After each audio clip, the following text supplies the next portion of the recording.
Hello, how is everyone on this Sunday morning, afternoon, evening, whatever it is for you? I see we have Pere, Mark, Chris, Grimner, and Leon in here so far. Maybe some others, though they just haven't jumped into chat yet. Deeply confused. What's got you confused this morning? Hey, Jane, glad to have you. Soundbite, cool. Terra Necklace throwing. Oh, you know what? I found a setting in the software I use to make GIFs the proper size over there. I gotta test that out. So, and what game did you get into this time? Cause you have some really wild recommendations. Terra Necklace, glad to have you here. We have a bit of a short day. One of the requests for today got pushed to next week since the person who requested it won't be here today. So we only have 9 songs, and when I was doing my volume checks, a lot of them were on the shorter side. So I don't know, unless we get derailed, may end up being a bit shorter than the 2 hour thing. Oh, it was the one you posted. Okay. Yeah, that one sounded interesting. I was gonna mention that we have Joni Mitchell kicking off today, and we have a track off of the same album as tomorrow's special selection. I thought that worked really well.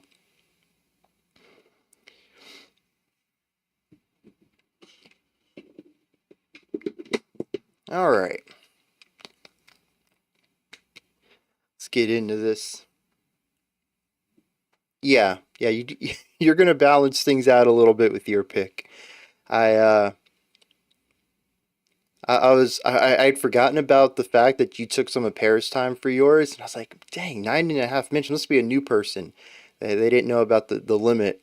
I saw it was yours. I was like, oh, geez, I must have forgot. I had to go through the live stream chat, and I was like, ah, geez, where is this? I got to find it, make sure everything's good on it. With the help of the randomizer and a hurricane, yup. A bunch of luck just coming through and lining things up well. All right. Before we get into this, just to let everybody know that I did get a warning on the live stream last week, which is a bit of a slap on the wrist before I start getting copyright strikes. So, we're gonna play it safe today. If we get up to 2 blocks, I don't know what I'm gonna do. Maybe I'm gonna stop displaying video. Maybe we'll cut the live stream early. I don't know. But it has had me contemplating moving this from YouTube over to Twitch, which is a little bit more lenient with the MCA. So, yeah, like I said, got to play it a little safe on this one, just because at 3 strikes, the channel gets taken down completely. Everything wiped and gone. So I don't want to get to that point. And I've heard horror stories of people losing their channels where they get all 3 strikes at the same time, which is kind of wild. So yeah. So I'm just a bit apprehensive, a little on edge about this whole thing now. 5 years in, never got a warning. How long do the strikes stay? They are permanent. The warning will stick around for 90 days. If I don't have any more infractions, it'll get removed. I don't know if that means my next issue will be another warning, or if I'll still go straight to the strike, but strikes don't get removed, ever. So, it's a little scary. Didn't request anything, so you should be... Dude, Jane, you have a knack for getting those songs that block the live stream. They're gonna banish channel for saying GIF. Y'all are still on that? Do they specify why you got blocked? No. It was just a general copyright. No, what do they call it? Oh, I broke the community guidelines. That's what it was. They didn't point to anything specific, although when I took my little class that I had to learn about community guidelines and about DMCA and using other people's music without permission and stuff like that. All of it, most of it revolved around that. So I'm going to assume that's why it happened. But I mean, we've had we've had 3 blocks on a live stream before. We've had blocks in the middle of songs, which is what happened on the last one. Was it Punch Brothers? So I don't know what it was about last week that they decided that was enough. But I'm kind of wondering if maybe there isn't some, I don't know, like an infraction tally put up. And after not so much of like 3 blocks for a video, but after like 100 blocks on a channel, they start looking at it a little more closely. So I don't know, like, so I'm walking on eggshells right now just to make sure. I was watching a Miracle Musical Hawaii video. That's a good one. I enjoyed that reaction. Both, you know, what I was able to say in it and listening to the album. Saying GIF is the most bannable offense. They'll take you down in a jiffy. That's a good one. Dude, I don't blame you. These videos are like 3.5, 4 hours long. I watch a lot of long form content too, usually in like 30-minute chunks. So it usually takes me a few days to get through some people's videos as well. All right, what do we got here? Oh yeah, we got Joni Mitchell. Yeah, it gives you time to like digest it too. I think that when I watch like a 30-minute or even like a 15-minute video essay or something, unless it like really connects with me, I'm prone to sort of forget about it. But long form stuff, when I listen to it in chunks, I have time to like digest it and think about what the person had said and like my relationship to their thoughts and opinions. And like doing that over the course of a week really gets it to stick with me. So yeah, I agree. I like it that way too. Hey, Dr. Frost, glad to have you. Hope it's not an increased militant approach. Yeah, I agree. Because, well, I mean, like I said, I think the core videos are fine. It's just the live streams. And if that is the issue, then I'm just going to end up moving over to Twitch. I think that would just be a safe bet. I was planning on dual streaming to Twitch anyways. And this would just be something that pushes me over there sooner. All right.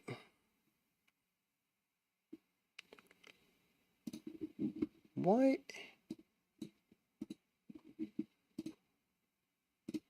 There we go. All right, cool.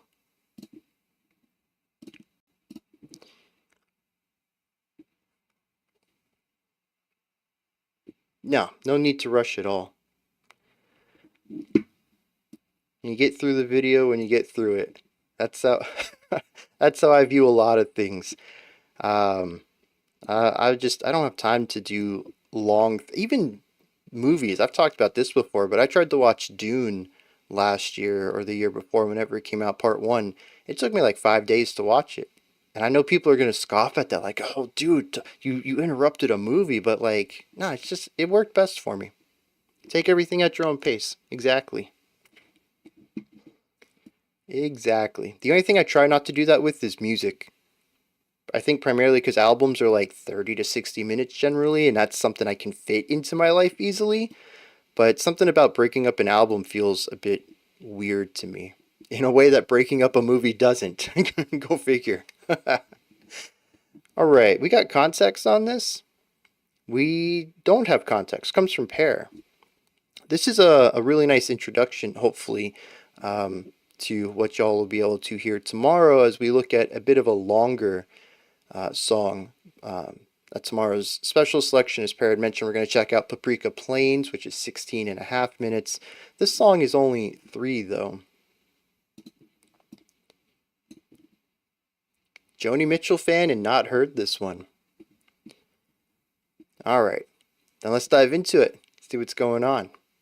No, that's it. Okay, Off Night Backstreet.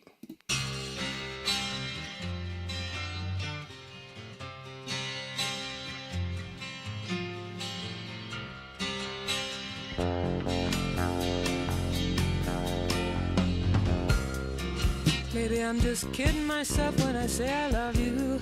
I don't know. Love that bass tone.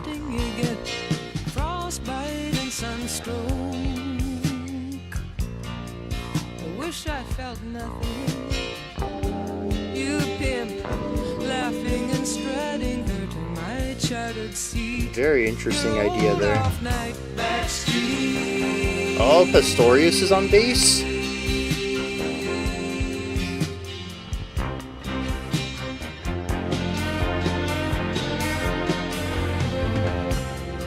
It's been stinger to stinger, darling. It's been heart to heart. You still keep me from finishing any new love I start. The stereo of, I think, the two guitars is really nice shaping around the bass. She's keeping your house neat and your sheets sweet. And I'm The vocal melody's interesting. It works its way into really memorable lines and then explores, I don't know, more experimental melodic movement. Less memorable, less catchy, but interesting. Feeling my face. There are some lines you put there and some you erase.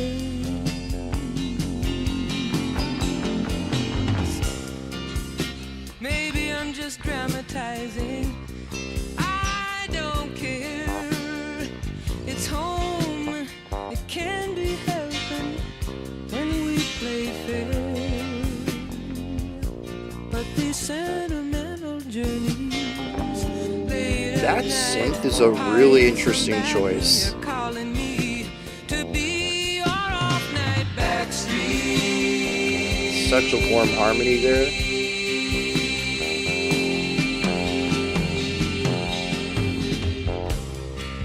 Give me such Yeah, when is Monterey? That's closer to the end, right? 77, if I remember right. Yep, 77. Who left her long black hair in our bathtub? Yeah, if you're aiming to be here for Monterey, I'd say be back in 75 minutes. Probably be a good time to shoot for. Maybe even a little bit earlier just to make sure.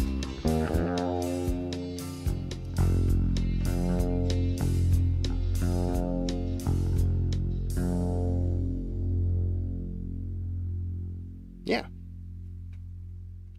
That's a cool little track there.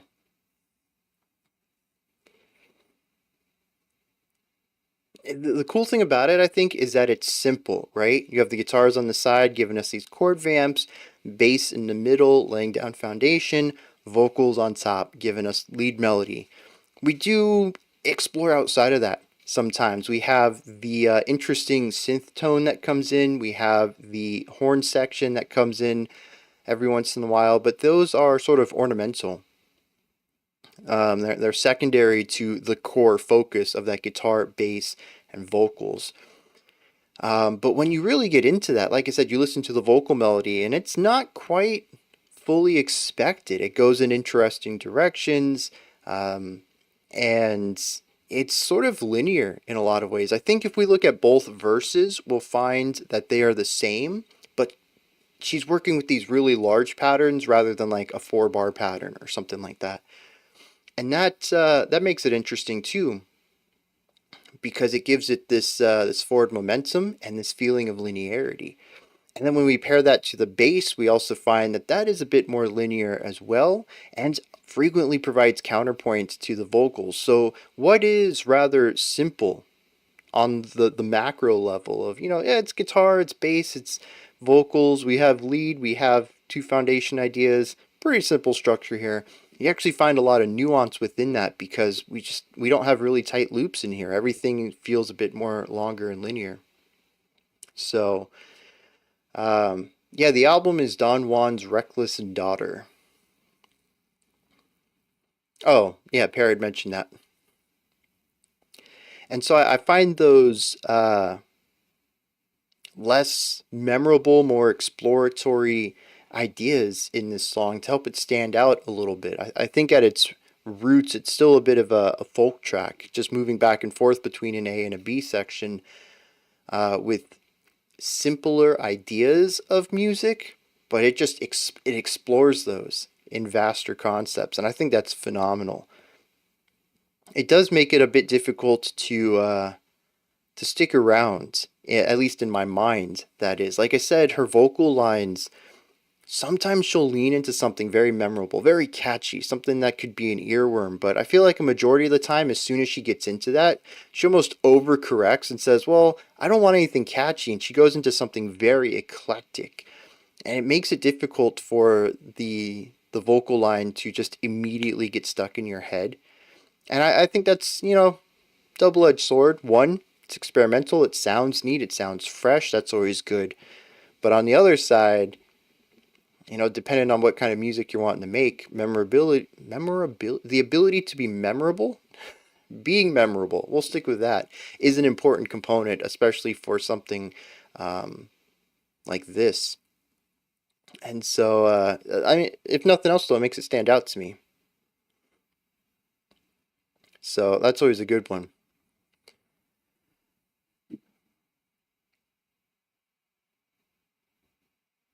Oh, yeah, and the harmonies. Dude, when the brass came in, sounded phenomenal.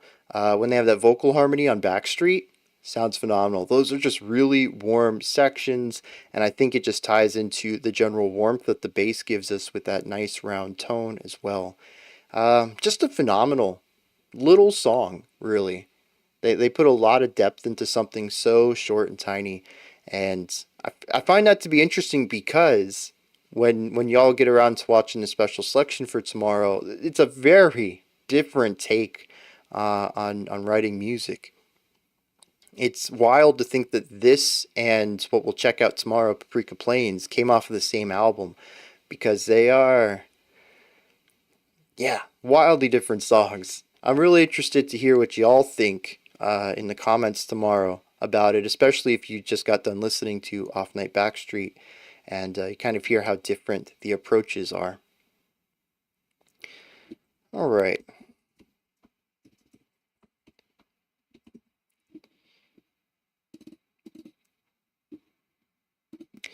Next up, we have some Griftegård, possibly. I don't know if that's how you would pronounce that. I think it's close. Charles Taze Russell. Now, the song, well, the link that was given to me is blocked in the US. It was pretty much a European only link. And when I looked for any US based videos, the only ones I could find were user uploaded rather than artist uploaded. And they're not on Spotify either. I did a quick check. The audio seems to be fine-ish, but it may not be up to par with an official uploading of it. But I think this should be good enough. It sounds clear enough, at least based off of like the first 10 seconds. I don't think it's lost media. Something tells me that European Spotify has it as well. But for whatever reason, either the record label or the artists themselves only want European folk to be able to hear it on YouTube. So pronounce the E as well, and you're pretty accurate.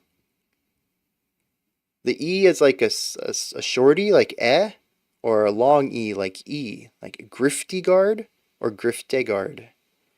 Also, how much emphasis should I put? I'm glossing over it really quickly, but maybe it's supposed to have a little bit more weight to it.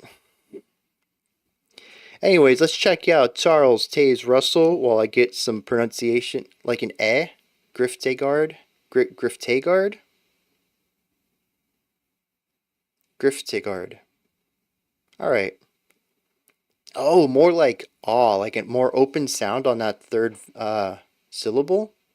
Griftegård, guard.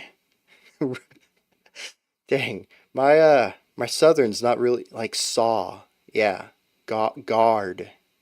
My American really does not want to put that big open AW with an R after it. That just does not feel right to me. I really have to force that out. Griftegård. Well, anyways, check out some Charles Taze Russell. See what's going on with this one. Yeah, Oh wait, we have context, right? This one comes from Thoughts. Go with a Swedish doom band. They made this one album and an EP, and that's it. All right. Let's dive in then. Kierkegaard. A with the circles, just like, is this going? Yeah, it's going. Just like saying the letter A with mouth shape of O. Wait, why is that still up? How many times do I gotta turn the context off? Letter A with the shape of O. I'm trying to visualize it before I make a stupid sound. Honestly, I don't think I can do that though. That doesn't make any sense to me. Danish philosopher from the 18th. That's where that name, yeah, that name is familiar. I just couldn't figure out why it was familiar to me. Brian's pronunciation of saw is bad. Is it?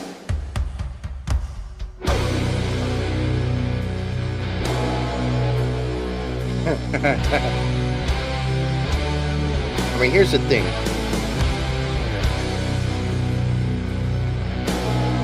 My pronunciation of a lot of stuff is bad because I grew up in a redneck community. It's an accent thing. I could see that.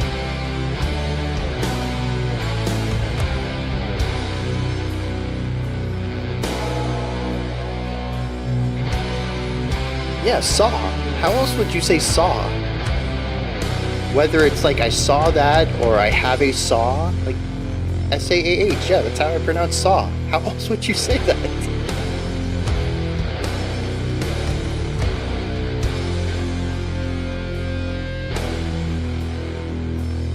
Alright, where's my phone?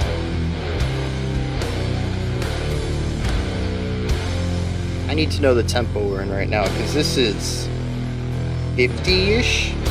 No, it's a little faster. Kind of fast for doom metal. 65?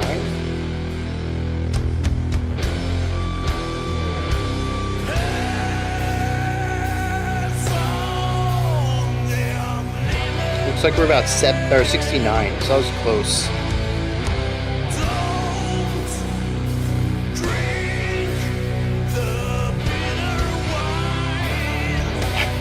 I'm glad I'm not the only one.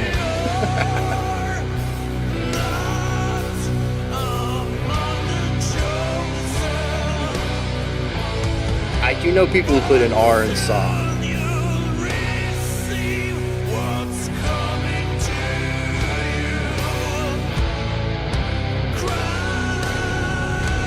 Known?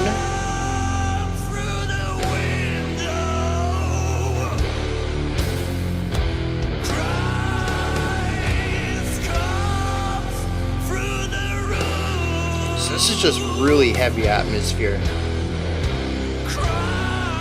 I like the clean vocals though. We don't get that in Doom too often.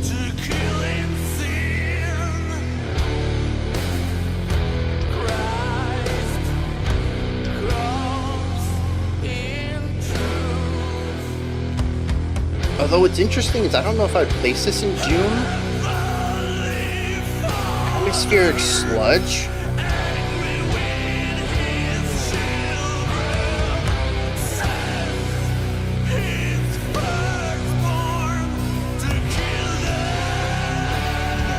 But the vocals are also throwing me off a bit.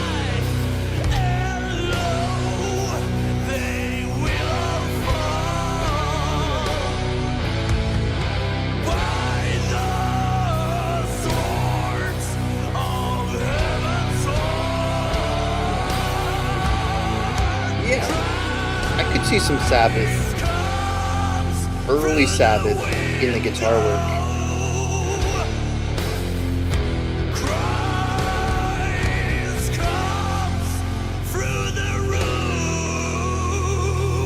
The heavy compression on the vocals with the reverb though.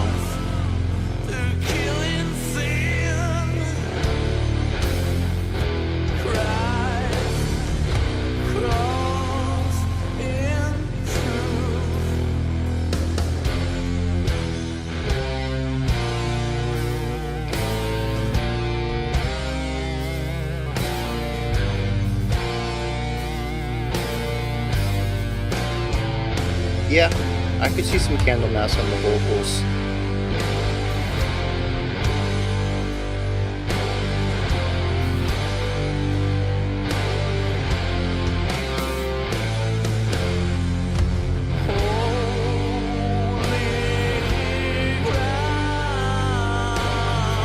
Alright, that's good to know because I'm still like kind of iffy on what sludge is, despite having done 2 weeks of sludge so far. A massage and some cocoa.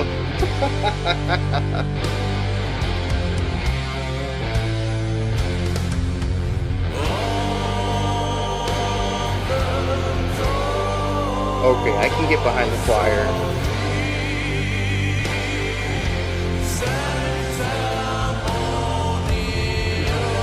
If another sludge week would help me understand it, I'm down for it. I don't think I'm ever going to get sludge though. It's one of those subgenres that I don't think needs to exist.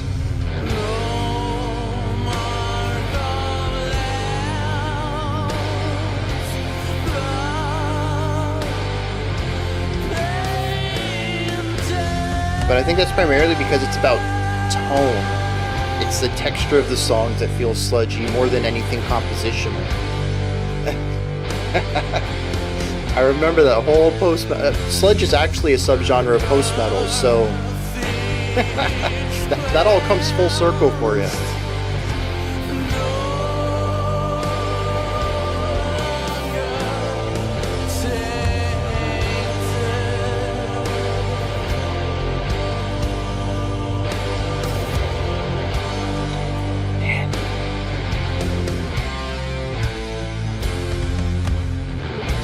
I like doom metal in general, but I need a little bit more from this, I think. Because listen, just 2 notes.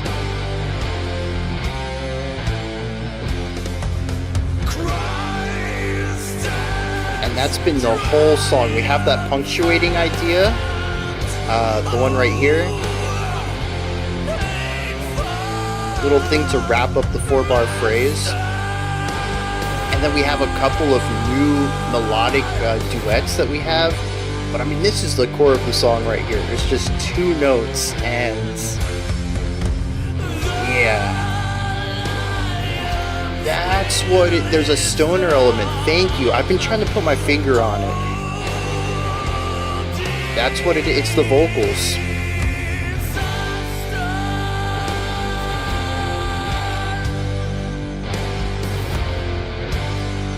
Do I really? I do like doom metal.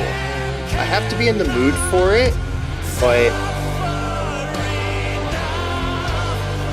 yeah, I think I have more doom metal bands in my personal playlist than any other extreme metal. Not sure when I listen to doom or sludge. Oh, the choir's a nice touch though. I gotta give credit to that.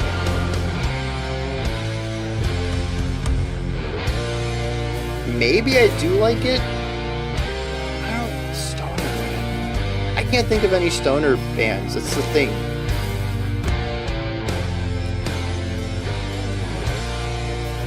I feel like I do like stoner rock, but I can't place a band.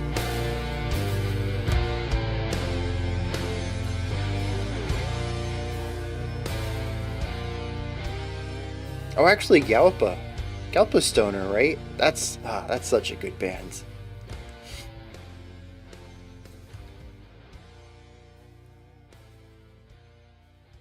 I don't know what kind of mood I have to be in for doom. It's not like, I don't know, it's not like I'm often sad or depressed in any way that heavy, weighty music works. It's just I think there's times when I enjoy my brain just kind of not necessarily being shut off, but just have to pay attention a little less, and can just enjoy a vibe. And I think doom metal is my vibe music.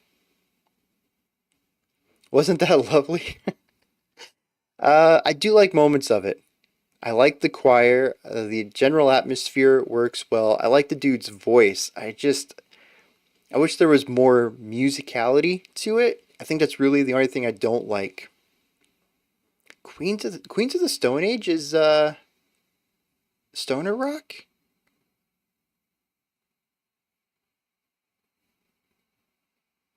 Hmm. I think I've only heard two songs though, Little Sister and Go with the Flow. So maybe I just don't have a strong enough idea of what stoner rock is or what Queens of the Stone Age play. But yeah, coming back to this though, like I said, I enjoyed it. I think he has a good voice. It has grit and energy behind it, but he also puts that vibrato in there, and I think that works well at delivering something that feels a bit impassioned. And it's also the most dynamic part of the song, which helps lean into that extra energy from the performance. Oh yeah, Electric Wizard.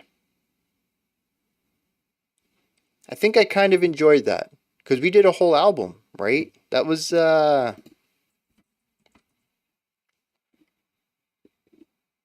don't remember what that was. Oh, Funeralopolis.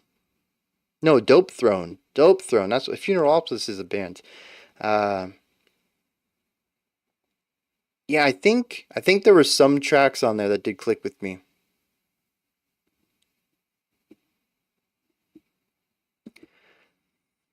The song is inspired by the composer being brought as a Jehovah's Witness. Oh, brought up as a Jehovah's Witness, hence the austere religious vibe. Gotcha. So that adds a little bit to it. I don't know, just like part of me wants to take this song and don't change anything to it. Just like grab the MP3 file, throw it into Reaper, and then put some melody alongside of it. Throw some violins in there, extra guitars. I don't know. I would just add stuff to it to allow it to change a little bit from moment to moment. And it's quite possible, that that's not the point of it. Maybe they have other dynamic songs, and this one was specifically made to be static, to fit in with some theme or something like that. But I find that it's just not for me. It's just too long of a song to have one motif for vast majority of it. And I liked when they entered into those duets. A simple harmony. I think they were just playing in thirds. It doesn't add a lot, but it adds enough. And the melodic movement of linearity, almost just getting away from two notes, is a drastic departure. And I would have liked a little bit more of that. If you like the vocals, he's in another band called Year of the Goat. Have we done Year of the Goat? That sounds familiar.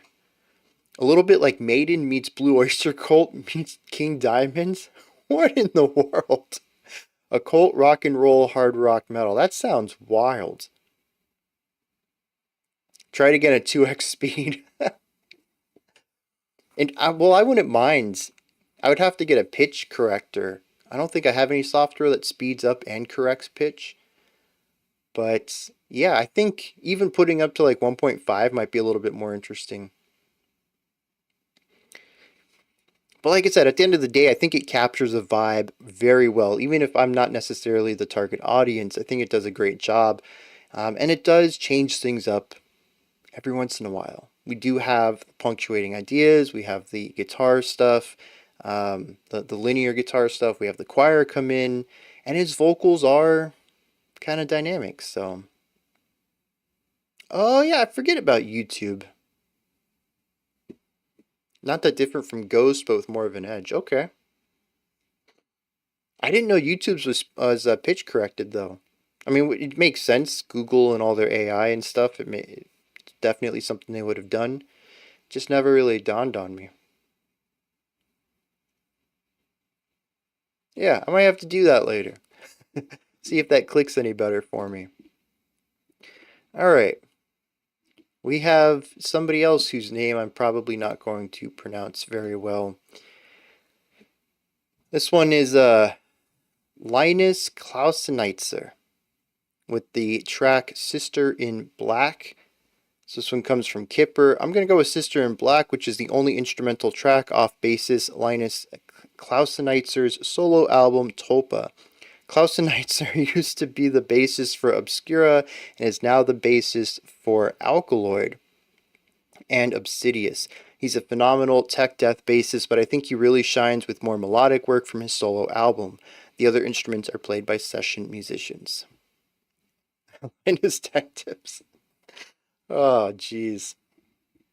Alright, let's see what's going on with this. We got a Sister in Black here off of the Tulpa album. Instrumental work. Let's see what's going on.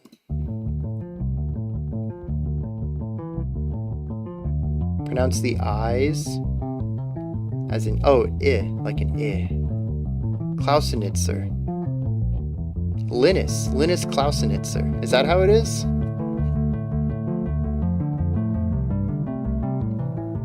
Okay, this is off to a great start.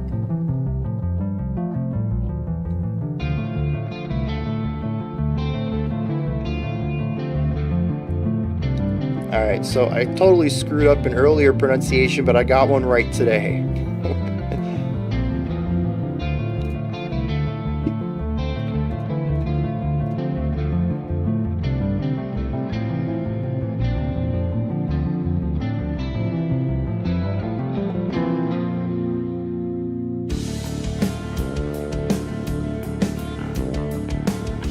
Solid 3/4 here, good groove.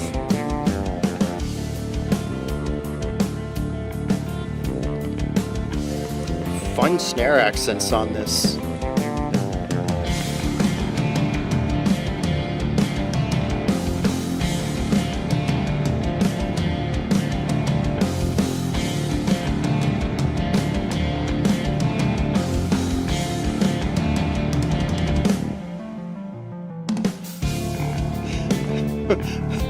I'm curious what makes listening to me a bit slower hilarious.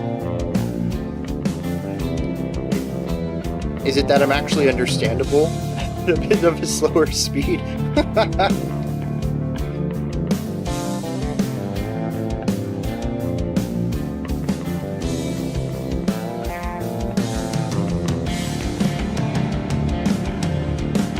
Well, I'm happy I got the longer name correct.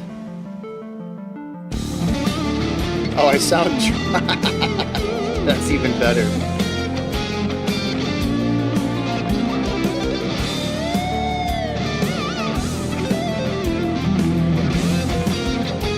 Oh! That jazzy walk down.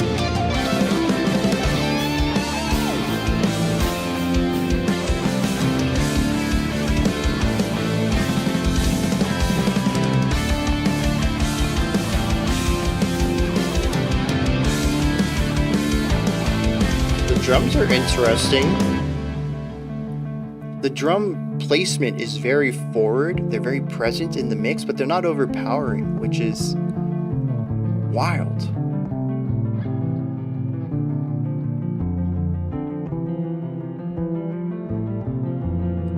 Yeah.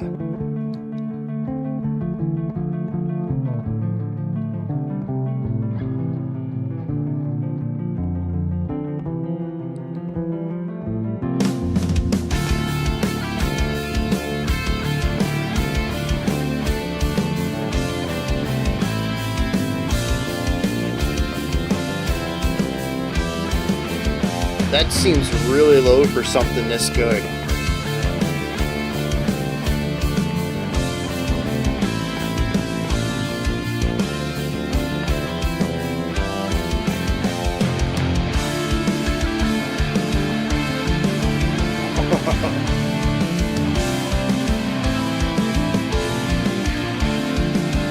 Yeah, the beautiful harmonized melody out here with the bass going lead in the middle, counterpoint. Such a great idea.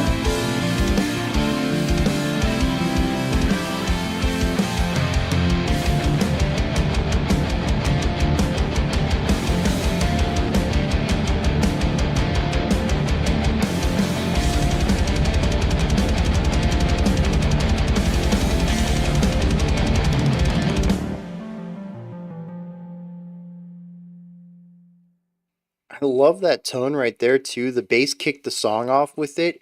It almost sounds a bit synthy. So I thought that was pretty cool. The bass actually has 3 tones in here. It has that one.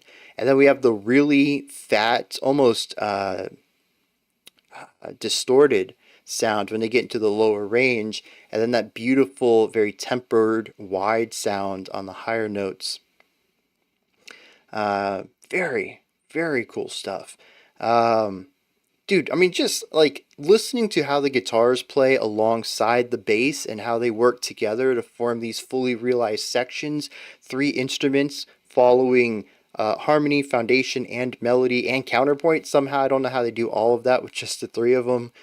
That alone, I think, makes this well worth the listen, but the drummer comes in too, and there's a lot of nuance to this as well. A lot of the time they are keeping the beat, but their accent points usually go a bit against what the bass is accenting, giving us a little bit of a polyrhythmic idea. And then the drummer just doesn't ever want to sit still either. You might get 8 bars of a single idea, and then they're shifting to a new rhythm, a new groove, a new set of parts of the drum. Some sections are going to be snare and cymbal based, others are going to bring in the toms. It really makes the drums feel a bit more dynamic than some drummers out there who like to just sit on one idea. And between all of this, you know, that was only 4 minutes, but it felt like so much more. There's a lot of music that they crammed into that track. And, you know, I think the thing that really stands out to me here is going to be the melody writing. The harmony in here is great too. I love the general feel, the emotion of the atmosphere, but whether the bass is soloing or the guitar is soloing or there's the counterpoint, the dual melodies going on, everything is just, it's such a good narrative storytelling style of melody writing. It takes you on a journey. There's a little bit of shred in here in places, little sections here and there. Apparently there are oh yeah, this was described as one of the instrumental tracks on the album, so I'd assume that there are others with a vocalist on them.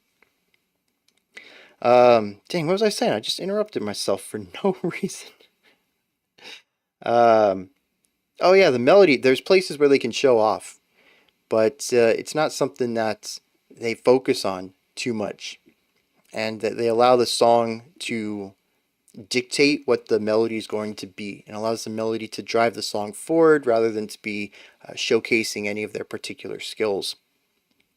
And I love that type of melody writing. It's gorgeous. And dude, there's that jazzy, almost swung walk down during the guitar solo, comes out of nowhere, completely shifts the style for a moment. That was a beautiful little section. Oh, that's interesting then, because you know, he also plays bass in Obsidious, so that's cool. Glad to see so many people enjoying this one. All right, next up we have the Notwist, the Notwist, the Notwist. I don't know. How would you pronounce this one? The song is called The Room, This Room. Sorry, apologies. Gotta get that right. Comes from Mario with no context. We're just gonna dive straight in then, see what's going on with this. The Notwist. I don't know.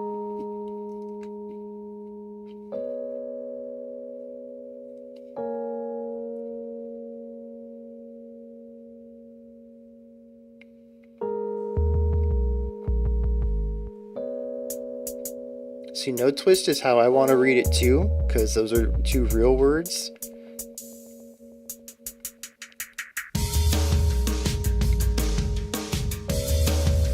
Okay.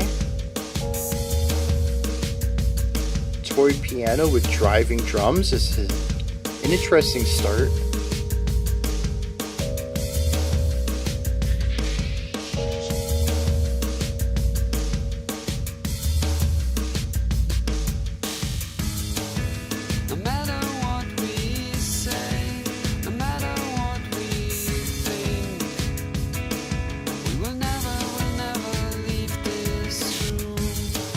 Got a Hoobastank feeling on the vocals.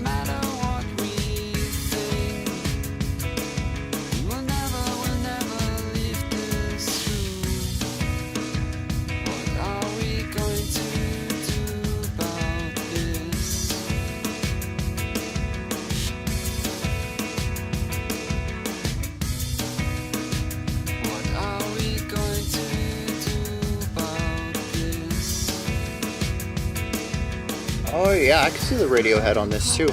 Like the whole group.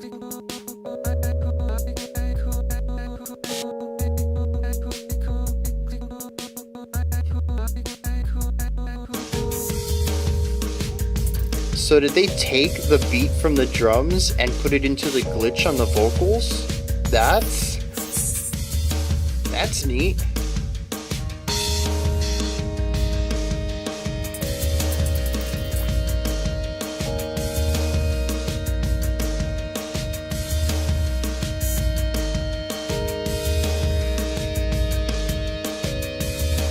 The piano's shifting on beat 4 of the drum beat now. It feels early. No matter what we say, no matter what we think, we will never leave this room. No matter what we say, Could be both. what we think, we will never leave this room. What are we going to do about this? Bringing in some more glitch, destroying the drum tone. What are we going to do about this?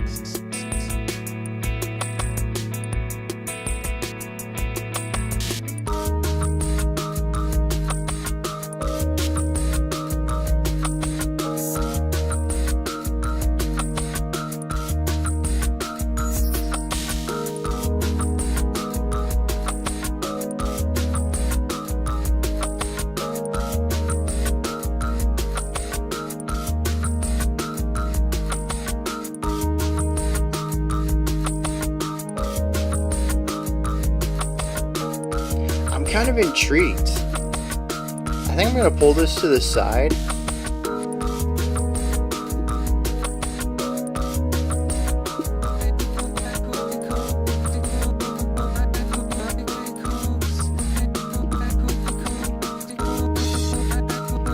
And check it out later.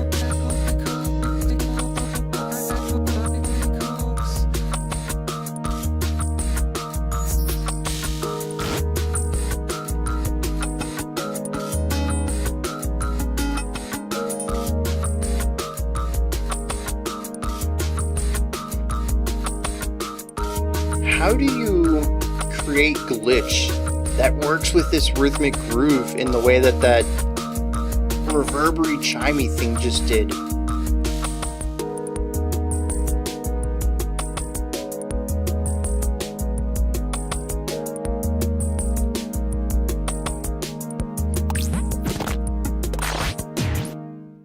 I think that's what flabbergasts me the most, is not necessarily breaking up your music and making the glitch sound, but it's creating those rhythmic pulses within the destruction.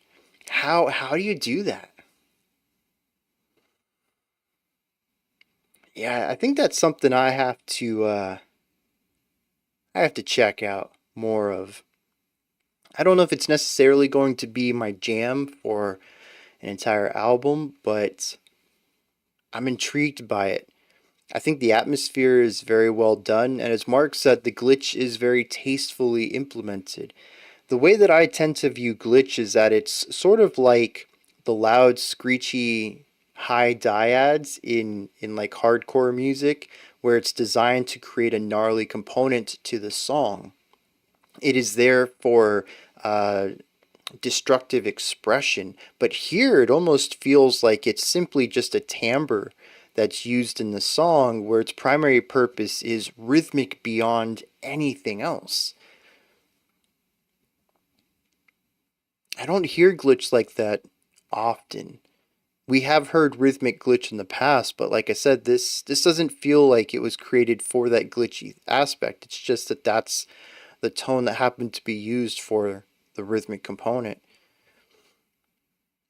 But I think what's really going to be the hurdle for me, if the rest of the album is like this, is the repetition. It's very aesthetic styled music. It creates an atmosphere and sits within it. All the variation comes from the minute-to-minute changes within the atmosphere, but the song doesn't really move or change outside of that core feeling. And I think for what was this, 4-minute song, I think that's fine. But if the album's like 40 minutes, let me put the emphasis where it needs to be. It might be something that doesn't quite work for me on that length. But I do love how dynamic it ends up being. Changes to the vocals, changes to the drums, changes to the synth tones and the guitar and all of these micro adjustments. Everything on the production side of this is very interesting. Sometimes I need a break from deathcore. Yep. I think that's what I like most about this community, is that we all seem to have our, for the most part, some of us are just very eclectic with our tastes and they're all over the place, but most of us seem to have a home area, maybe not necessarily a home subgenre, but a general group of types of music that we tend to listen to. But that almost everybody in the community is welcoming of experiences outside of that, and sometimes they even crave and seek that out to get outside of their comfort zone and just kind of explore something else. And I think that's what I really love about this. It's very refreshing from the almost gatekeepery approach that I have seen most music fans have in my entire life. Whether it's me being a bit of a gatekeeper as a teenager and being an idiot back then, or seeing on the internet where, gates are kept, lines are drawn. It's just really refreshing to find a community that is so open-minded with music.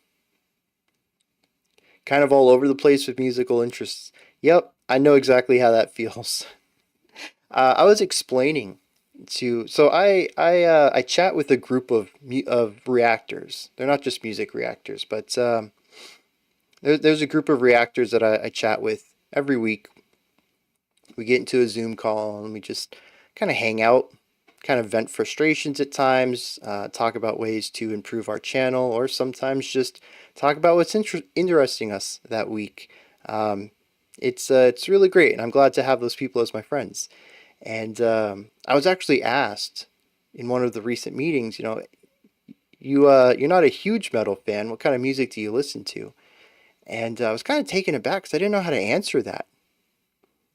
Obviously, post-hardcore emo, that's easy for me to say, but even within that realm, not all post-hardcore or emo works for me. We're all matured idiots. I love that. But even within that home realm, I tend to have specific bands. And if another type of music comes out that copies it too closely, I'll enjoy listening to it, but I won't go seek it out because I'll kind of already have that. I really need something vastly different. And I kind of feel like that way with a lot of music, where I don't like genres, I like bands. And my inclination towards a band is how different they are to anything else I've listened to. I think it's why Archspire stuck with me as strongly as they did. Not necessarily because I think they are the best tech death band, but they were one of the first tech death bands that I listened to with a strong melodic quality to them. And so we've listened to other tech death bands that probably I'd love, but they don't feel as fresh, so I don't feel as motivated to check them out. They don't stick with me as much. It's kind of like I always want something new, and once that slot's been filled, no one else can fill it. And that kind of sucks. I've been trying to get around this ever since I vocalized this the other week. I started thinking about it. Trying to find ways to get over this, but it's kind of true. I don't really like genres. I like representatives from genres. Guess I'm more into moods and atmospheres. Yep. And yeah, I've said that before too. When I want to listen to music and I put something on, it's for a specific mood. I'm either feeling very emo that day. Let me throw on some, my chem, or I'm feeling very high energy. So let me throw on some post-hardcore or something like that. It's it kind of sucks though too, because it influences my first time listens on stuff. But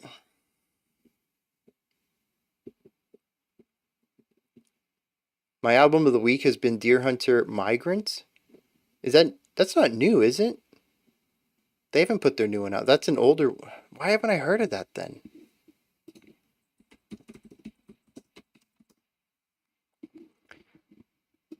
I gotta look this up now. Because the last one I thought was Anti-Mi. Migrant Returned 2023. What is this? Oh, it's a re-recording, remixing a previously released album. The album was released between Act 3 and 4. Oh, so Migrant's a 2013 album. Because they have done loads. They really have done so much music. Okay, so they did put out a remix of their 2013 Migrant recently. Alright, I'm caught up on things now. Migrant's a fantastic album. I was playing it every few days recently as well. I need to check out Migrant. I need to check out Color Spectrum. I need to check out the 5 Acts. I just need to listen to more of Casey's work. I think we can all agree on that.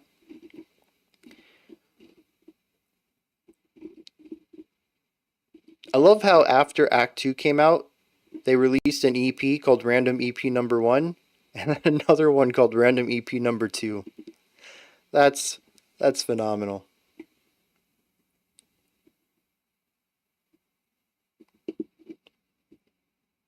Those albums are weird.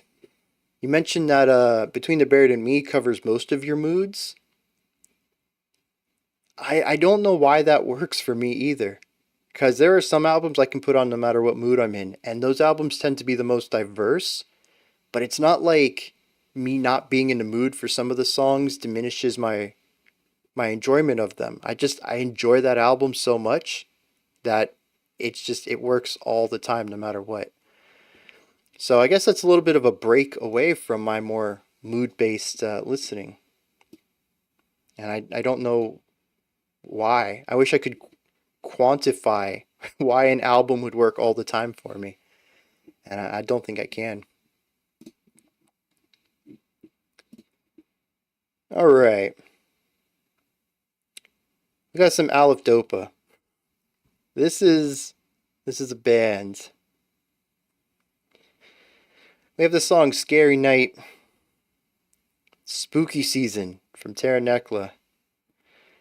AILIFDOPA, man. This band's wild if I'm remembering them correctly. Let's dive into this track, see what's going on. Oh, me, scary night, scary night, scary night. Those squelching sounds are highly unnecessary.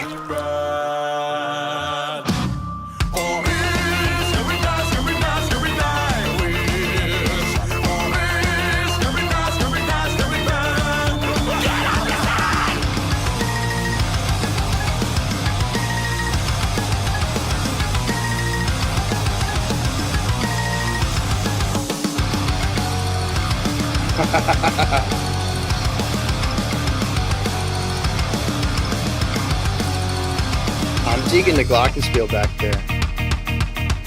Ooh.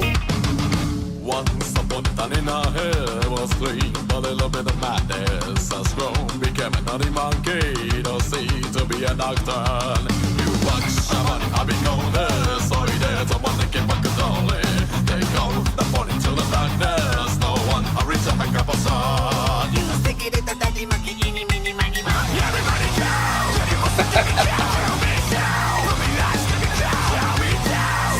Dude.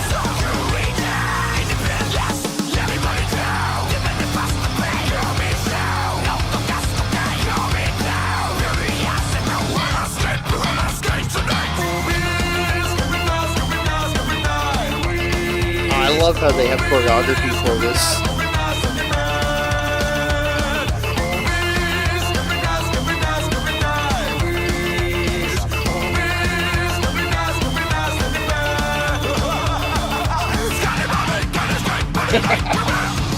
Pulling the harshes right after the laugh. I didn't know Ice Nine had a new one out.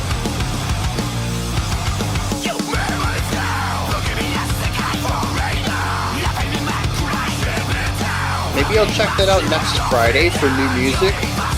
That'll line up with the Halloween week. We'll do spooky music that week and wrap it up with Ice Nine.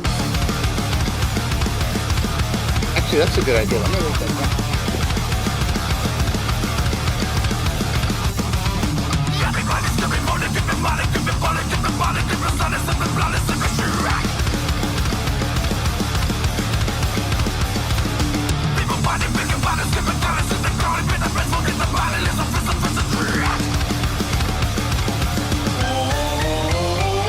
The organ.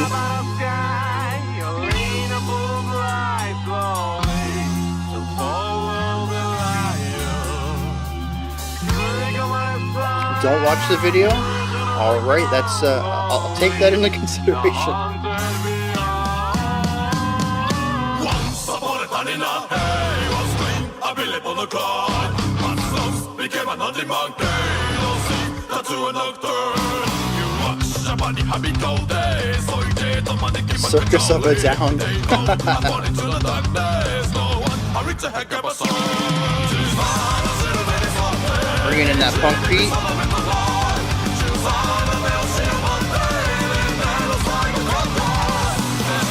Okay, you know what? That's good enough for me.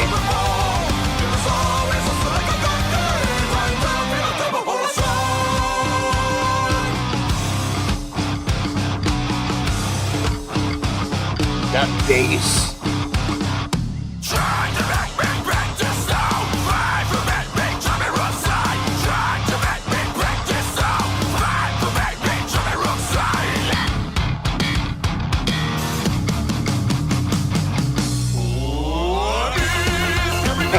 Had to bring the chorus back one last time.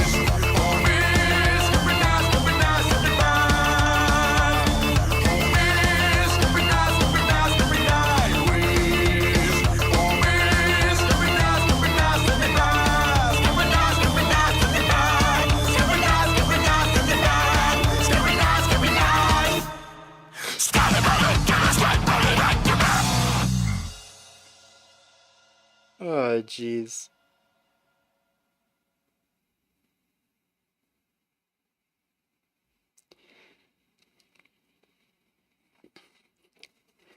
Yeah, it's I love that combination. It is definitely goofy. It is definitely fun. It's definitely lighthearted as far as I think the musical shifts and changes are concerned. But it is definitely a serious song as far as skill is concerned, and they have some wild breakdowns in here. And you know, it's all over the place. This is one of those songs where if you don't like what's happening, just wait 5 seconds. We've got ska, we've got like Halloween haunted house CD that you bought off of TV. We have punk. It's just all over the place. Madness, plus I don't know Madness. I can see the Faith No More in this though. It also reminds me of Psycho Stick, System of a Down, a little bit of Maximum the Hormone. I mean, basically any band that's just going to throw a bunch of styles together for comedic purpose while having sort of lighthearted, fun lyrics, funnish lyrics. I mean, the music video is them in their pajamas doing little fun choreography, so you can't expect something that isn't equally fun in the music. Oh, a classic band from the UK. Okay, cool. I love all the little changes in here. I love the you know, this is the thing, right? So this is something I talk about a lot, right? Is harsh transitions and how they don't usually work for me. But why do they work in this context? I think it's because to me it's fun and absurd. And so the absurdity of the music allows the transitions to be a bit more absurd too, while also highlighting just how large of a leap we are moving from idea to idea.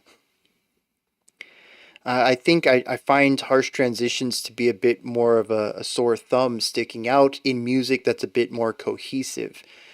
You get something like this that's like 18 styles. Yeah, the harsh transitions don't feel as weird anymore.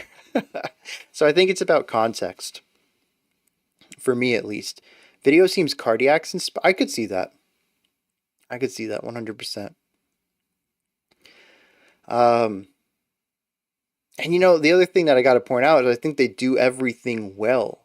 Not just in isolation of good harshes and breakdowns and good punkier upbeat stuff and you know, any of this, but also finding ways to smash it together and doing like harsh vocals on top of punky beats on top of glockenspiel and kind of giving it like a circus vibe. Somehow everything that they push together and they force to work at the same time ends up, you know, not falling apart somehow. I don't have any like specific criticism or anything on this. It's a lot of sounds all thrown together, and you just kind of have to accept it all. It would take multiple listens for me to be able to like speak about specific moments of this.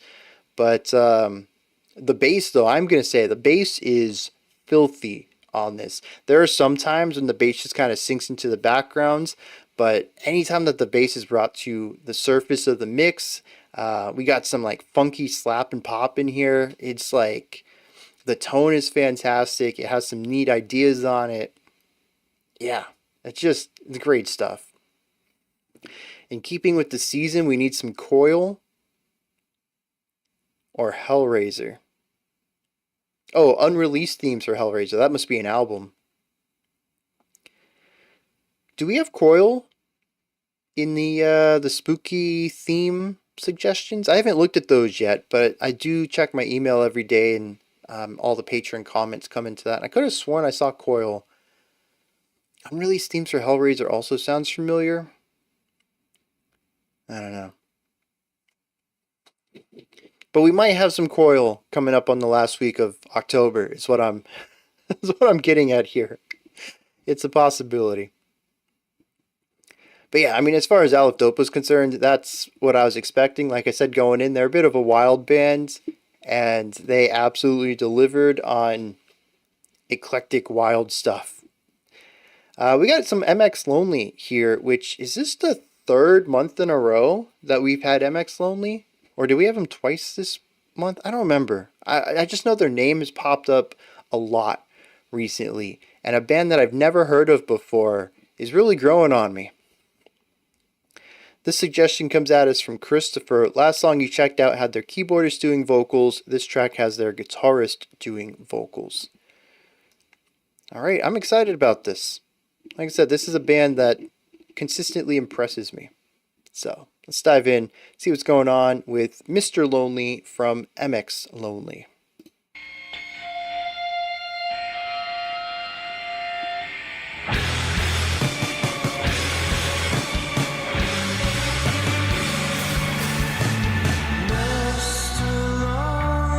That was interesting. Like, this keyboard had a lot of reverb. Kind of give me like a shoegaze vibe, but the guitars were heavy and aggressive. Got some grungy vocals. Oh, so Coil isn't up yet. I wonder where I saw Coil then. I've seen their name recently.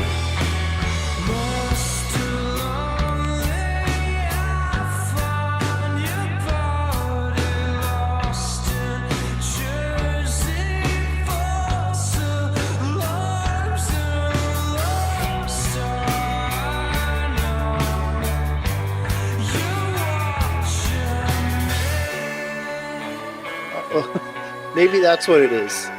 You've been very adamant about getting Coil on the channel. Yeah, 'cause we don't have a special selection for them either, so...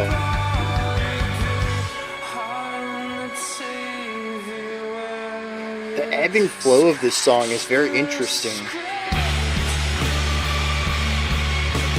See, here's that aggressive shoegaze.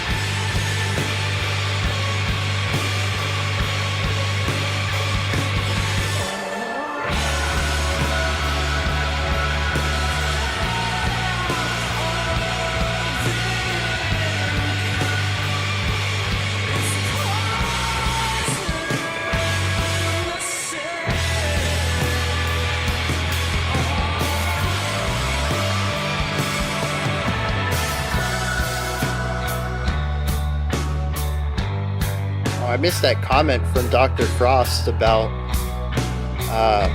bands like AILIFDOPA kind of falling into cliches. I agree. They do pull it off well. There's a science to being weird and eclectic, and they've got it perfected.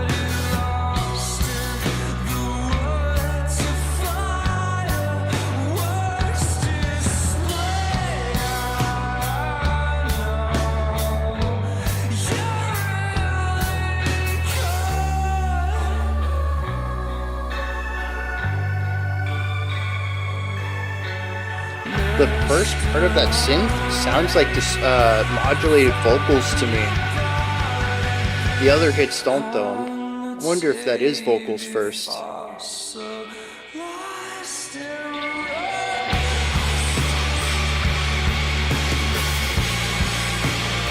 Ooh.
It makes sense that this reminds you of Seattle bands, because it definitely has that Seattle grunge feel to it.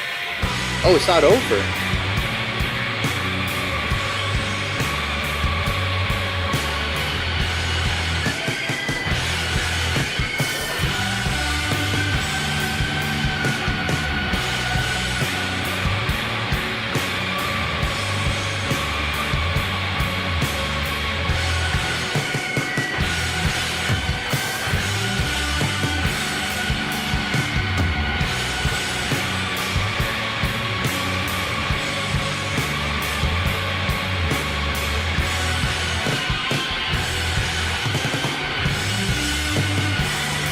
Yeah, very noisy guitar solo here, really leaning into the gazy aspect of this song.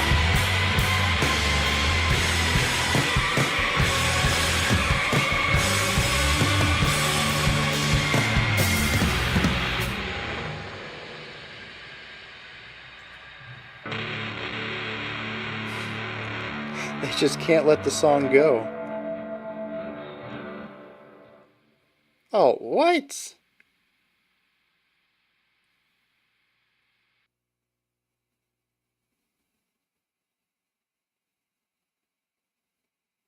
Hmm.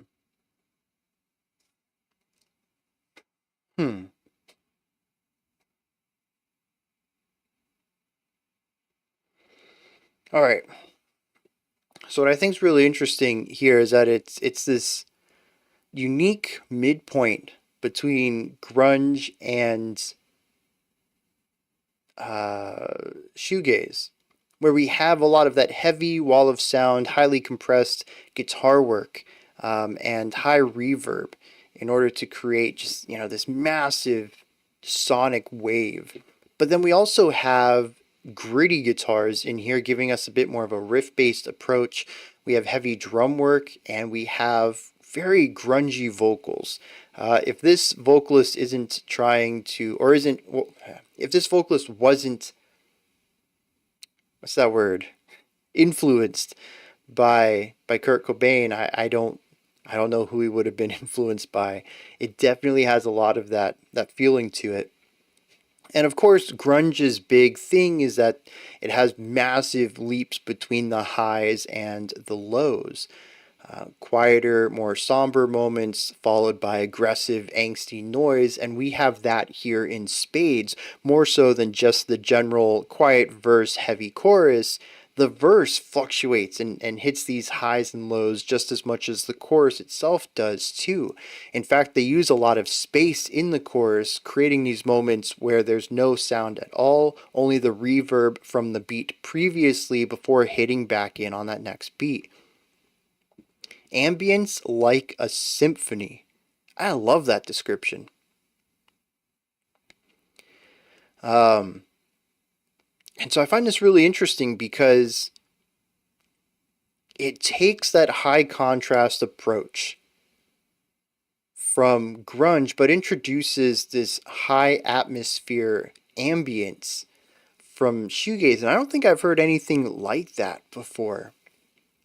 Even on other MX Lonely tracks, I don't ever remember bringing this concept up. And it's what stands out to me the most. It's a sound that I don't think I've heard before. But what works for me beyond that is also just the general contrast of what is in the spotlight. We have the lead vocals, and they have their more comfortable range and volume. It's what they use during the verse. It's kind of a lighter sound.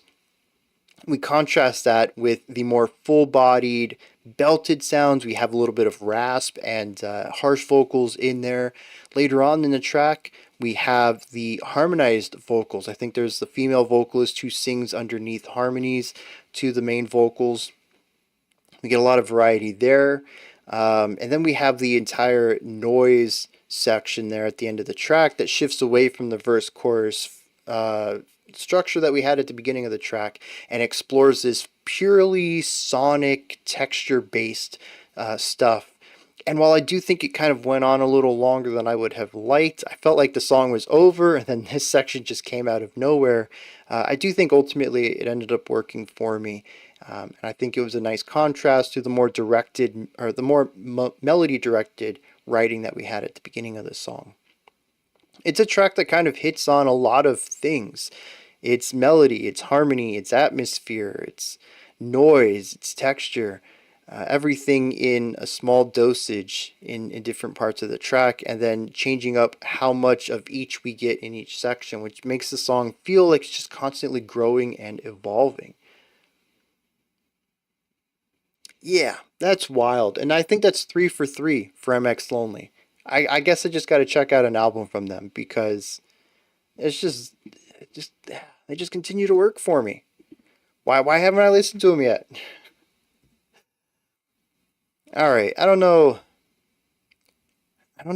if any of these vowels are supposed to be silent. Pere Ubu is probably how I would go with that pronunciation. Nonalignment Pact is our title. This one comes from Maxime. Pere Ubu's Nonalignment Pact would be a treat to see you react to. Why does that make me apprehensive? Sometimes it's good. It's like, yeah, we share the same musical tastes. I'd love to see you check this song out. And other times it's like, yeah, this song is really tough to listen to, and I want to see you break down on camera. So, I don't know which way this one's going to go. Let's dive into this, see what's going on.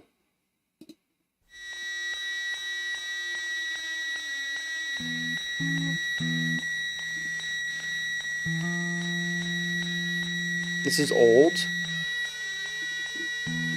Oh, another 77 album.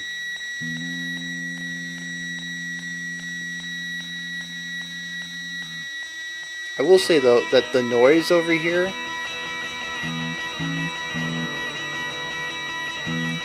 not liking that.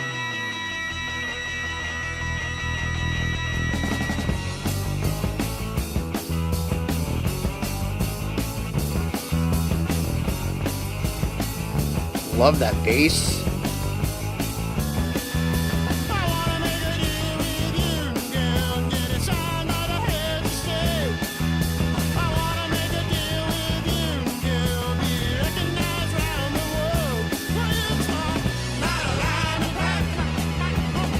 You know, at the beginning though, I thought this was going to be like noise electronic. But this definitely sounds older now.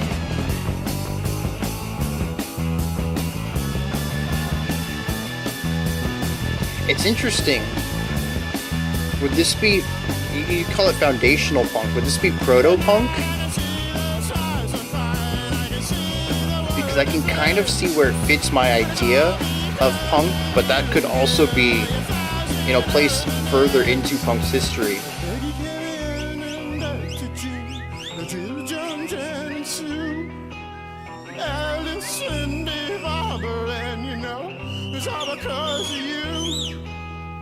Art punk?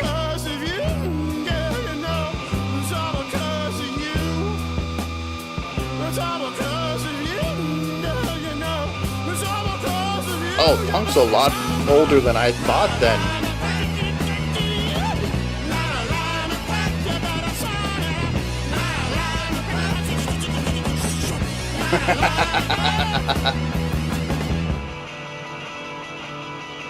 This is a fun track though.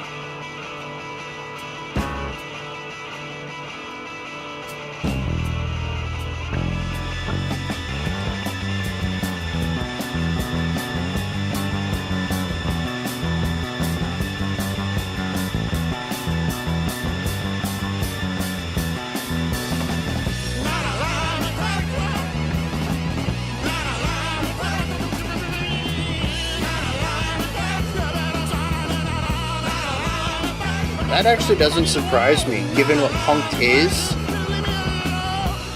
If there was any genre that was going to move quickly, punk makes sense.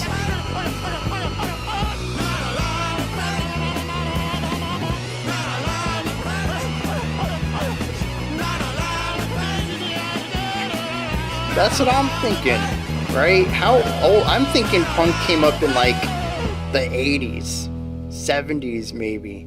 Y'all are telling me that 77 was post-punk. Kettles boiled. You know, I didn't even think about that, but yeah, that sound off to the right, 100%. I can hear that now. Kettle going off.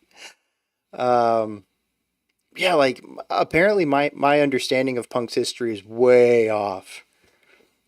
I definitely need to watch I guess a history video about that, which I probably should do more of. I don't remember who it was, but somebody made a video of the history of, was it emo? Maybe it was hardcore. I don't remember. It was somewhere in that general area though. I think it was emo actually. And it was wildly interesting to realize just how far back emo's roots can be traced. I always felt it was more of a modern movement. Industrial and punk arrived 6 weeks and 6 blocks from each other in London. I love the physical distance there too. That's awesome. But that's wild too. This pretty much the same general area created both of those. I mean, that's very cool.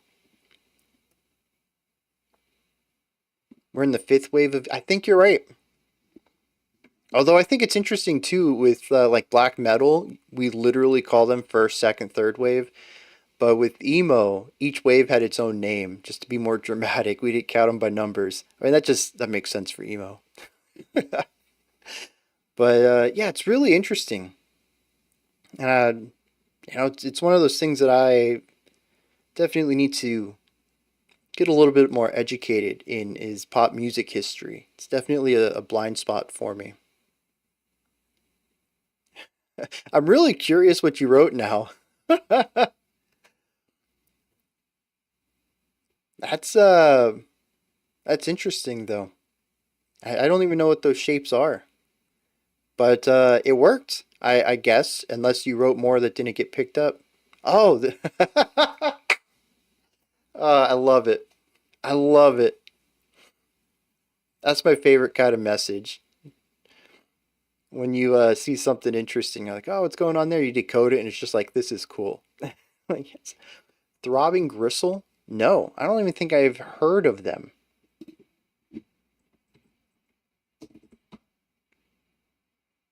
I have not checked out any band or song with the word throb in it. Should we keep it that way? I kid. But no, I've never even heard of them. Oh, dude, that's wild. How does that? I guess it is programmed in then, yeah. It's a real alphabet.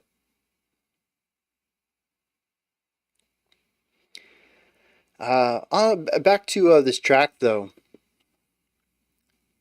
It's interesting to hear this because I can hear some punk elements to it, like in the drum work particularly, the vocals too. They're very raw.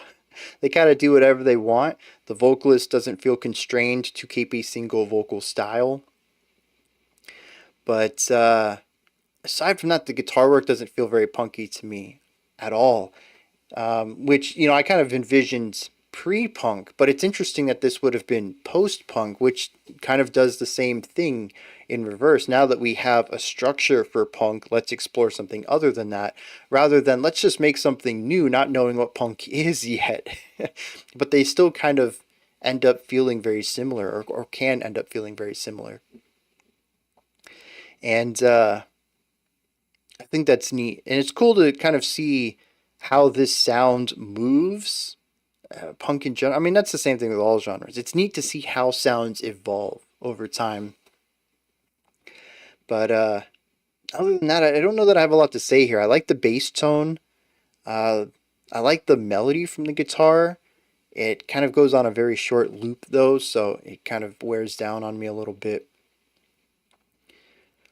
But I found the vocals to be the most engaging part of it, simply because they're, like I said, they do whatever they want. Oh, I like how the first two letters are very clear for me. I can read that part at least. That's interesting. But yeah, I don't really have much else to say about this track. It's a fun song. It's neat, for me at least, to kind of get this historical moment. But nothing in it really clicks with me in a way that makes me want to dig into it more, or that, you know, gives me something additional to say about it, to dive into and critique. All right. I don't remember who this was that wanted to be back for this, but I hope they're back. How far? Yeah. Both YouTube chat. I wonder if I can alter that though. Because, like, my program reads YouTube's chat and Discord's chat and whatever else, and just copy and pastes it into this little thing over here. I wonder if there's a way I can change the history on this to just keep everything. Tedesco sounds right, though. Did you ever get around to watching any of the comedy TV show, The Young Ones? I did. I watched that one skit you sent me. Oh, man, this was months ago. I don't know, they were talking about going out or something, and one guy was like laying in bed saying he didn't want to go anywhere. Maybe he was sick. I don't remember. I watched a little bit of it, though. It didn't really click with me. I kind of laughed a couple of times, but the humor feels a bit dated, and a completely different culture too. And both of those things made it a little distant for me. Punk music came early in the US. The big punk movement came out of the UK and took off in '77. Okay. I kind of figured you meant punk, but maybe punk did have a pink movement. Yeah, I mean, when it comes to like old comedy, I mean, cultures change so much. there's stuff that I laughed at even when I was a teen, stuff that came out in the 90s and 2000s that I don't really find comedic anymore, and that's only, over a decade and a half, 2 decades. Yep, it was definitely British comedy. And so when we're talking about something even older than that, plus cross cultures entirely, British comedy, where I'm primarily used to American comedy, there's a lot of stuff that can not really work so well anymore. But I mean, I grew up on a little bit of older British comedy. I watched, my dad watched a lot of Benny Hill. That one didn't really click with me as much. I watched a ton of Monty Python though. And there's still, even Monty Python, as much as I used to love that, there's some skits that just, they're not as good as I remember. And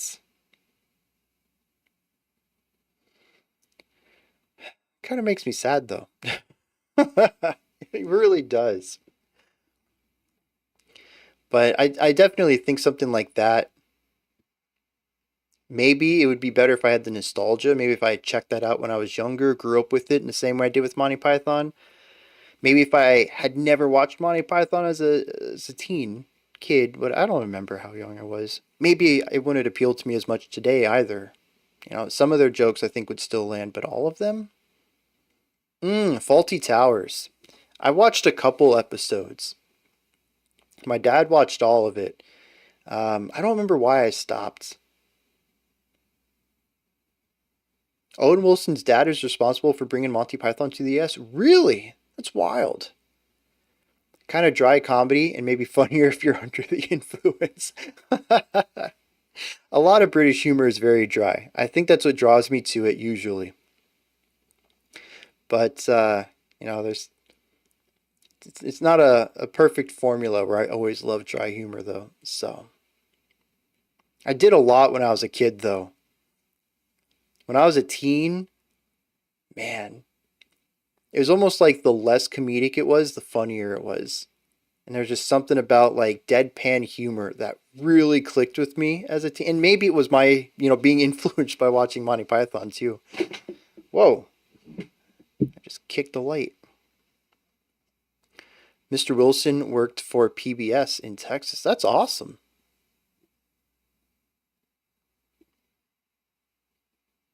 I'm kind of like, I want to go watch Flying Circus now and see how much of it, because I haven't watched Monty Python in years. Although I will tell you this, right? So I think two of my favorite skits are how to be prepared for someone who attacks you with fruit, and Dead Parrot, which Dead Parrot's just a classic. But it was banana, wasn't it? How to disarm someone if they attack you with a banana. And I played it for my kid and it just like completely bounced off of her. It's definitely a generational thing, I think. I don't think alphas are going to dig Monty Python. Even as a teen at the end of the 70s and baked out of my gourd, Monty Python was always a bit hit or miss. And see, what's interesting too is that, growing up, I watched The Whitest Kids You Know. And in a lot of ways, I saw them as a younger American Monty Python. But I tried to explain that to people, and some people didn't get it. They're like, nah, that's not Monty, especially Monty Python heads, especially Monty Python fans. And even, especially older, like I tried to introduce Whitest Kid You Know to my dad, and it just like bounced off him completely.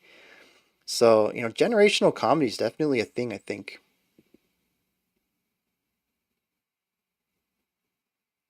Is this the right room for an argument? What?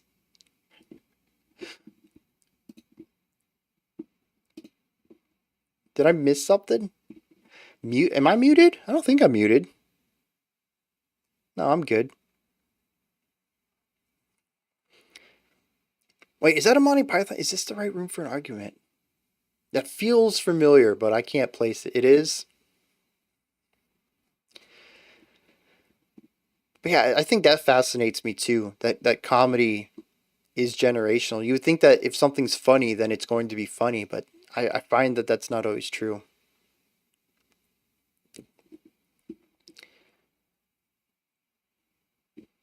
All right. English humor is more subtle, crazy, absurd than the American.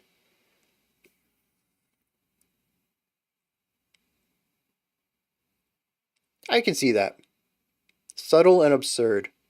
And that, well, American definitely had a bit of a surreal, absurdist comedy bend in the 2000s. Millennials, I think, have more of an absurdist humor than previous generations. But have y'all seen Gen Z memes? It's, wow. It goes above my head. It's so absurd to me. Ah, spam. That was a good one, too.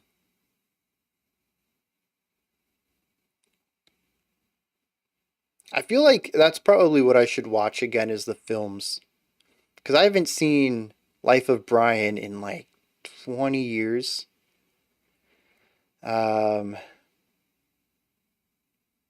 I think they're all about 20 years. I think I watched them back to back and then haven't watched them since. Oh, yep. That was from one of the films. Was that and now for something completely different? That was a good skit. Are you sure I can't offer you a wafer thin mint? That was good.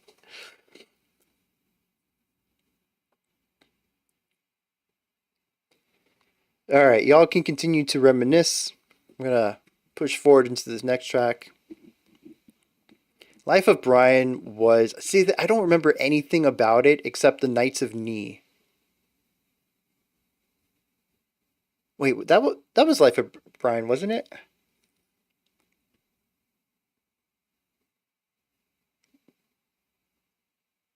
Toast was fairly, I remember that. It is a very quotable film, though. Meaning of life. That's what it is. Not and now for something completely different. I think that was a different combination of skits. All right.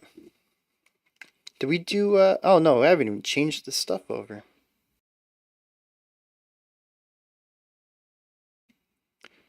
All right. This one we have Starflyer 59. It sounds like an online screen name with the song Monterey. Comes from Tom with no context. Ah, perfect, Tedesco. I'm glad we went on a Monty Python side topic because we were going to start this about 5 minutes back. Oh, they're from California. Cool. Oh, that's right. Holy Grail. Good call. All right, let's dive into some Starflyer, see what's going on here.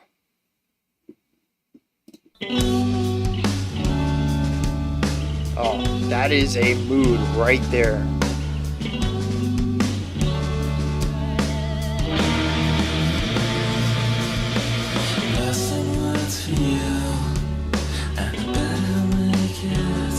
Such a wide vocal placement. It sounds center, but it also sounds left. The buzz of the guitars.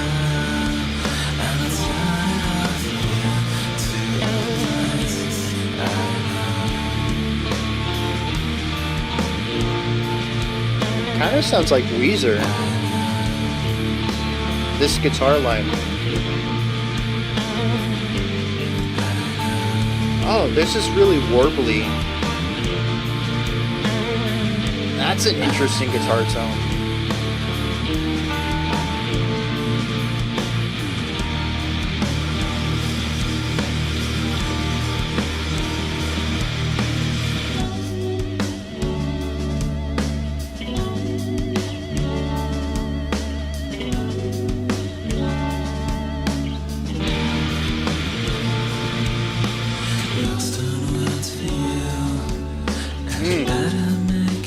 Yeah, I can hear Smashing Pumpkins on the guitars.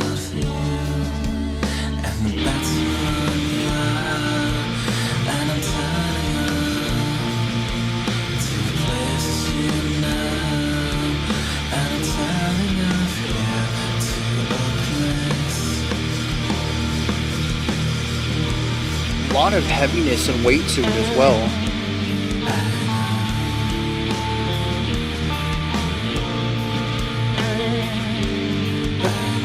Like a spring guitar, it's so wild. Before Weezer, very cool. Well, possibly before Weezer.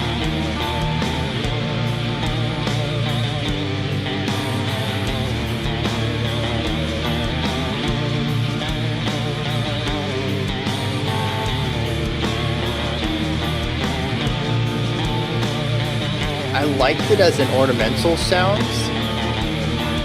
No, it's... Ugh.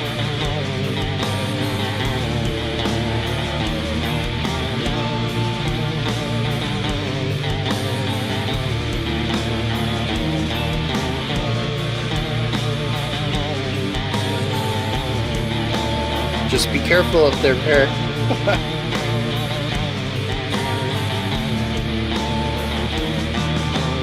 I do like the layering between the vocals and the string and the guitars.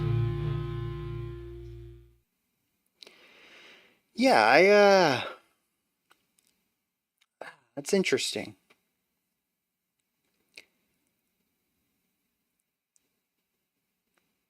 Simple structure, just A B A B. A lot of it uses the same wall of sounds, buzziness in the backgrounds. I do think it's interesting to have that fuzzy background and then the meaty guitars on top of that. It kind of brings in a little bit of that grunge feel that we were talking about with MX Lonely. But instead of contrasting it, we just kind of keep that for a majority of the track. But we don't really bring any of the angst into this on any other level than just that really distorted guitar tone. 2 months before Weezer's first. Very cool. And so you kind of have this atmosphere, very light drumming, and then the dual work of the guitar and vocals. And I do like how they work together, especially in that chorus. They sort of line up at times, alternate at other times. Yeah, definitely. It's a vibe. It's an aesthetic song. It works really well in that regard. I like the springy, I don't know, whatever you want to call it, sound as an ornamental bit at the end of the phrase. I wasn't too keen on having it as a lead melody though. I thought it was neat having that melody itself as counterpoint to what the vocals and other guitar were playing, but it's a weird sound. Maybe it would grow on me, but I don't know. It's not a very strong tone, I think, to be a lead. But the song is also quite short. And I think that works out in its favor, at least for me. Like I mentioned, it's kind of static in what it's doing. And so it was nice that before I could get tired of it, it already finished itself up. So it's always a good thing. Glad you liked it. My last few live stream requests were unpopular. That's fine too. Also, don't feel too bad. I don't know if y'all remember. I think it was last year. We were alternating weeks where patrons would pick songs for 1 week and then I would pick songs for the next. And pretty consistently, the analytics said that I was terrible at picking songs. That's why we went back to patrons picking songs every week, because I'm just really bad at picking popular stuff. I don't know how that's possible. You'd figure that sometimes I'd get a hit, but no, not at all. That's why I don't pick anything anymore. I've been listening to a lot of classical Indian music lately. I think it made me like the buzziness in Monterey even more. Interesting. That's not something I would think for... You say classical, I'm thinking of like traditional, right? Like Indian folk. We want to torture you. I mean, that's fair too, I suppose. My last pick was unpopular, so I went back to This Is Exile and put it on repeat all week. Yeah.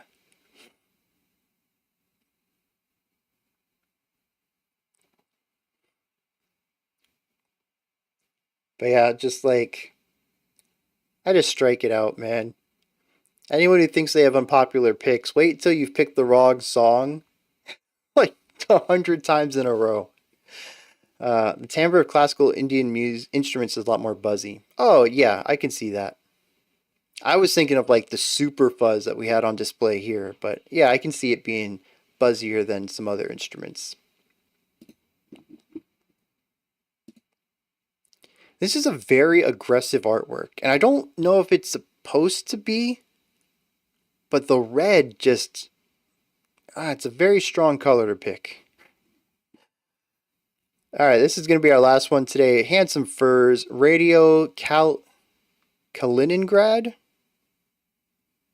Why does that feel like there's too many syllables in that? This is Exile is a full album. Oh, is full album worthy, but would get blocked. Honestly, for traditional reviews, reactions, whatever, I don't mind if they get blocked too much.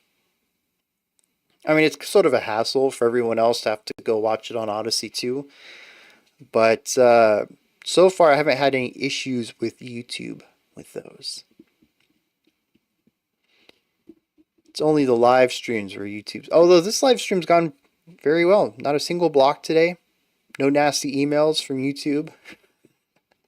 Feeling good after, last week's scare. Do we have context for this one? From What Makes Me Me. Not complicated, but catchy. All right, let's dive into this. See what's going on with the Handsome Furs.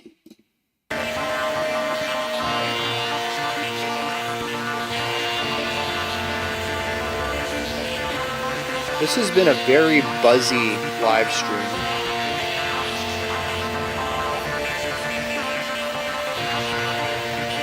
Dude, that's awesome.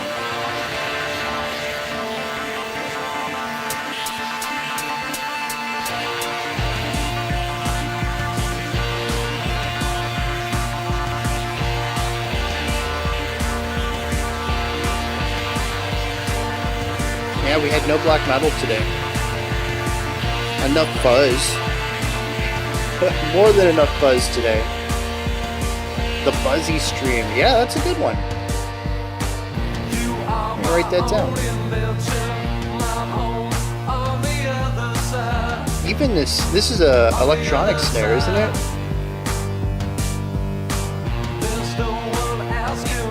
Leon. Buzzy buzzy.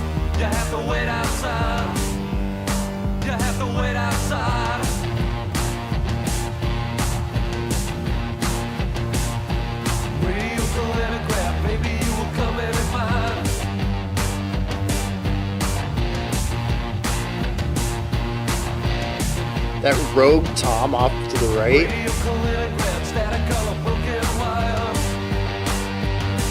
Is it buzzy? Embrace the distortion. Congotronics. Right? This is not what I would expect if I saw this in a record album or a record store. Music store, whatever they're called, man. I'm not repeating that shading core. You keep trying to bait me with that. You'll get me one day, but it ain't gonna be today.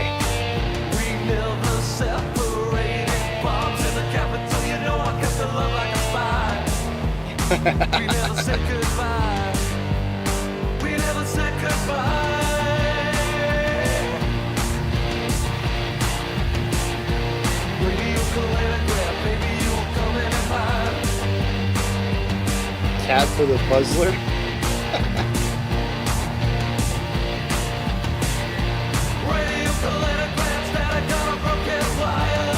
Ooh, a little bit of grit on that. Some vocals to match the sounds of the instruments.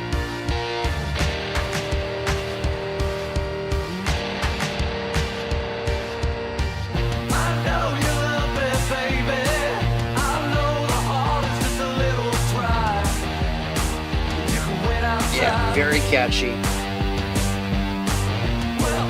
We have these chordal hits off on the left.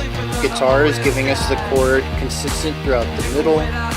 Rogue toms off to the right. Those toms are killing me.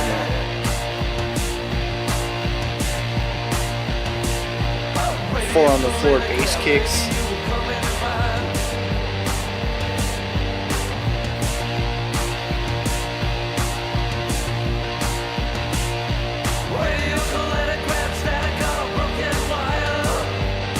Oh, we have claps on every other snare too. That's kind of nice.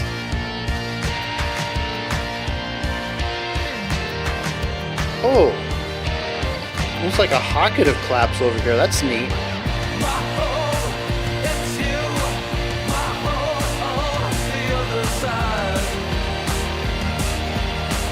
Old school new wave. Is that legit a thing? I mean, I guess it would be. It's just funny to think of an old new thing.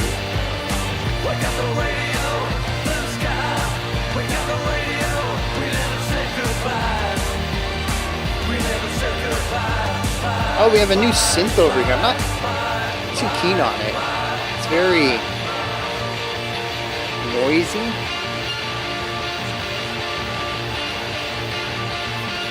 But I do like the melody itself.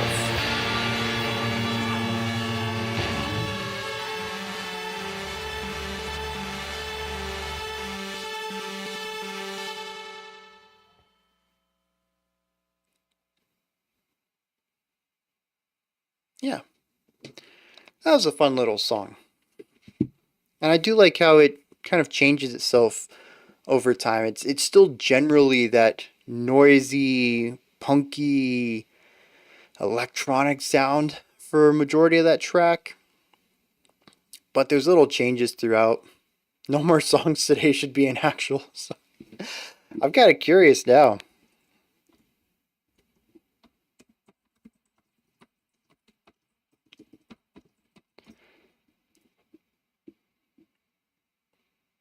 Oh, so close.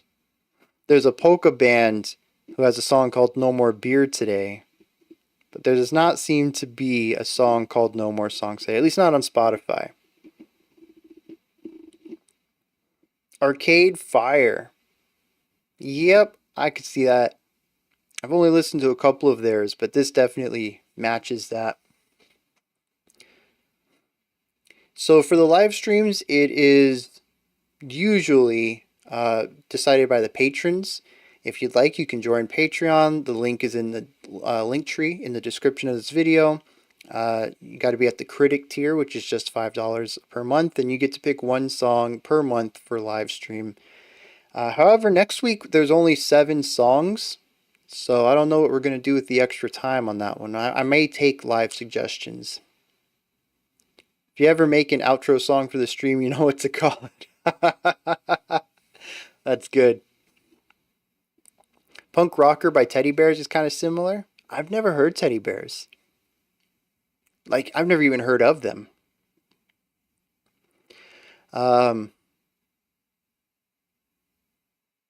Space Hog.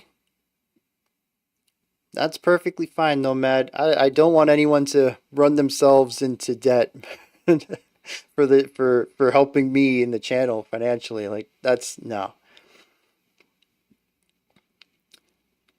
See you next week, Mark. But yeah, I generally enjoyed this. I thought it was a nice vibe throughout. But it, once again, it sticks with that vibe. We've had a few songs today that just create that atmosphere and stick with it. And that's what we had here.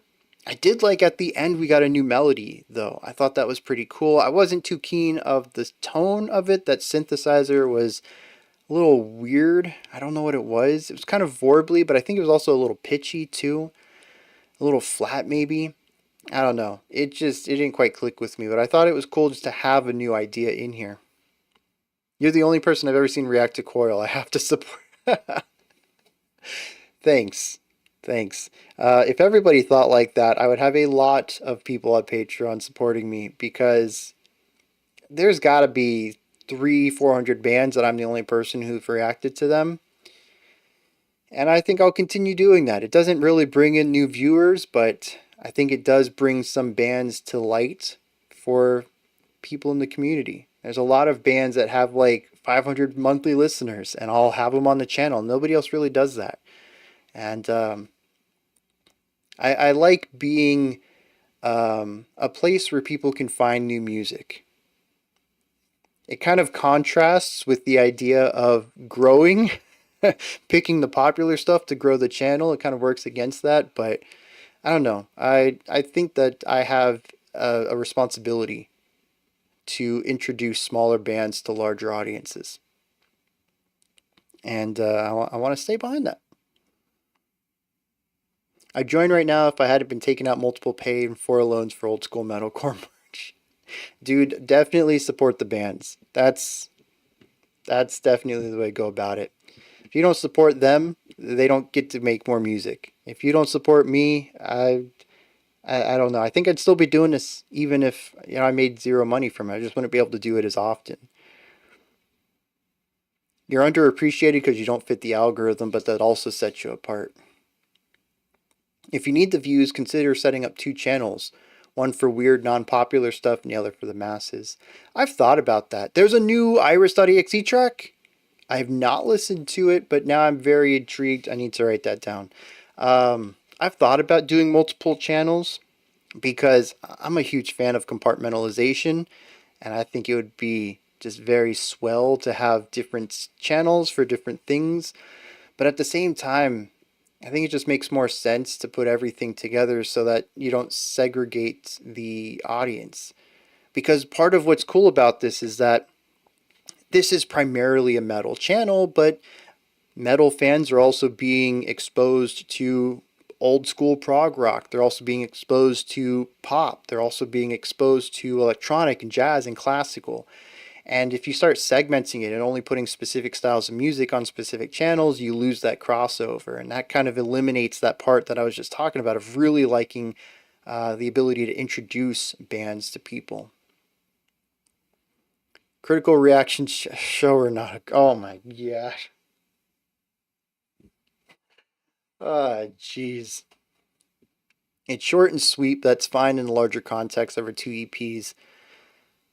Yeah, I'm gonna listen to that as soon as I wrap this up, because her songs are kind of hit and miss for me, but when they hit, they're good. I know I'm wrapping this up, but having all that light and increasing the exposure is starting to annoy me. We are not calling it the Throbbing Edition. Y'all are gonna break me with these. Oh, jeez. So the YouTube algorithm is bad in that way. Either super generic and clickbait or super niche. Yeah, the algorithm is not great. I don't think anyone would ever argue in favor of the algorithm. It sometimes can present people with good stuff. There are certainly times when you look in your feed and you're like, wow, I don't know why I got suggested this, but I love this video, regardless of what it is. But I think that those are far and few between. And for the most part, the most generic is what rises to the top, and it's what will end up getting pushed to the most people. And I don't think the algorithm is really great at pushing good content as much as it's good at pushing baity content. But I don't want to badmouth YouTube too much, because last week when I did that, the stream got taken down 5 minutes later. Probably a coincidence, but still feels really sus. I just don't want to see the channel fall into what I've seen other reaction channels fall into, popular music that the masses love for baffling reasons. Well, let me put it this way. I have taken the opportunity to put popular songs on the channel, especially timely songs. Music videos just released or something highly popular, and there's no engagement. This community as a whole doesn't really seem to want that. So I stepped away from doing that. And I mean, partially by choice. The music was kind of meh to begin with for me. Enjoyable for sure. I love a good pop track or, a popular song, but not usually good for analysis, and wasn't popular with the community either. So I wrote long ago to YouTube to get random button features. Oh, dude, that'd be awesome. I mean, it'd be kind of absurd with the 20 gagillion videos on YouTube and the millions added each minute. To get a random one would the chances of you finding something worthwhile through that also feels just as small as relying on the algorithm. But I think it'd still be cool. You're way more musically tolerant becoming the knight. I don't know who becoming the knight is, but I don't want to like pat myself on the back too hard. I feel like I'm way more musically tolerant than most people on YouTube, most people in life. Community's like, what is this listenable crap, bro? Where's my lo-fi black metal where I can't even hear the guitars? Yeah, Infant Annihilator was interestingly a treat. Not what I would expect to say about them. I've been apprehensive because of their name and their reputation for so long, but that ended up being a pretty good one. And yeah, and then on the other side of the equation, we get stuff like Captain Beefheart, which I will say is one of the highest engaged with videos I've done. To this day, I still get weekly comments on it. Most of them calling me out for being an idiot and some sort of buffoon who doesn't understand real art, but the comments are still rolling in. In fact, I'm kind of curious what the ratio is of likes to dislikes on that video now.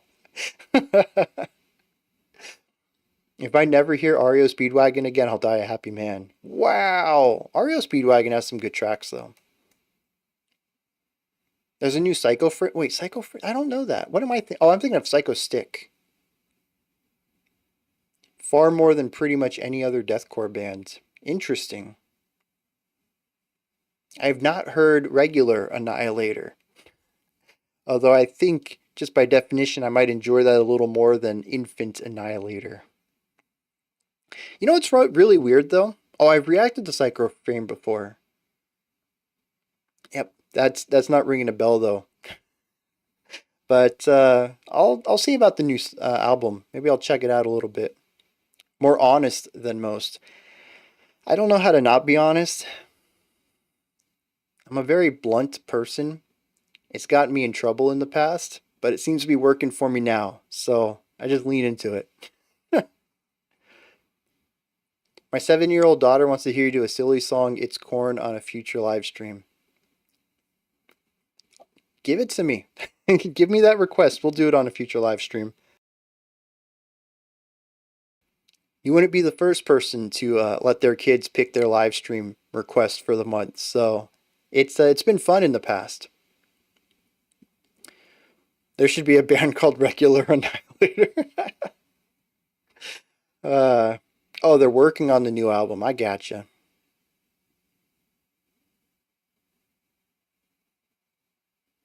Big Black sounds like something I've listened to before. And Kerosene. But according to this, I have... What was it? Must have been during a live stream. Sometimes I think too fast. I think faster than I talk. And so I don't get the whole idea out. I'm already moved on to the next concept. I'll interrupt myself and go into it. And then that's probably confusing for you. And I think, oh, geez, now I've lost him. So then I'll interrupt myself again. It's terrible.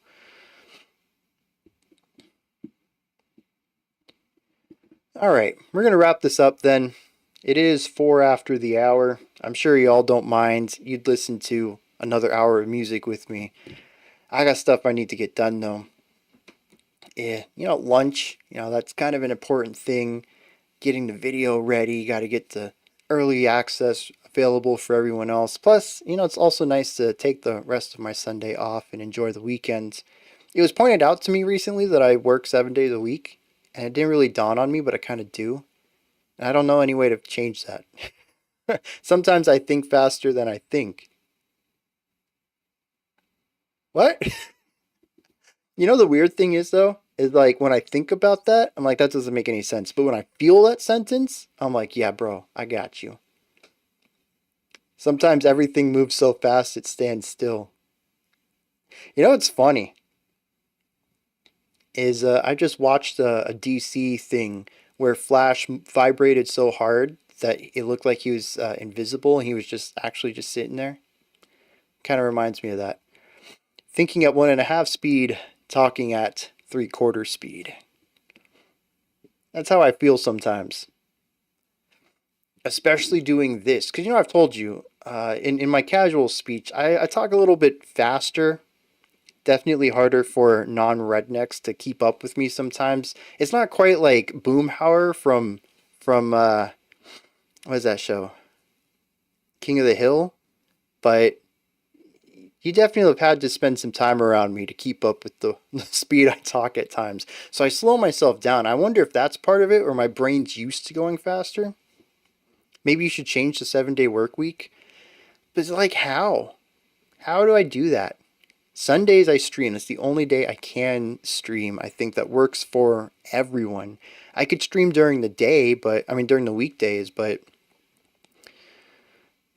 I feel like less people are going to be able to show up for that. Sundays just tend to be a bit more open. And then I need 5 days to get videos out and make sure everything's good there and work on the projects around the channel. So it's still generally only like 45 hours a week. It's not like I'm doing like 70-hour weeks. I do something related to the channel every day. If you uploaded at 2 speed and told people to watch at half speed, would it be the same quality but use less bit rate? I don't know. I'd have to get back to you on that.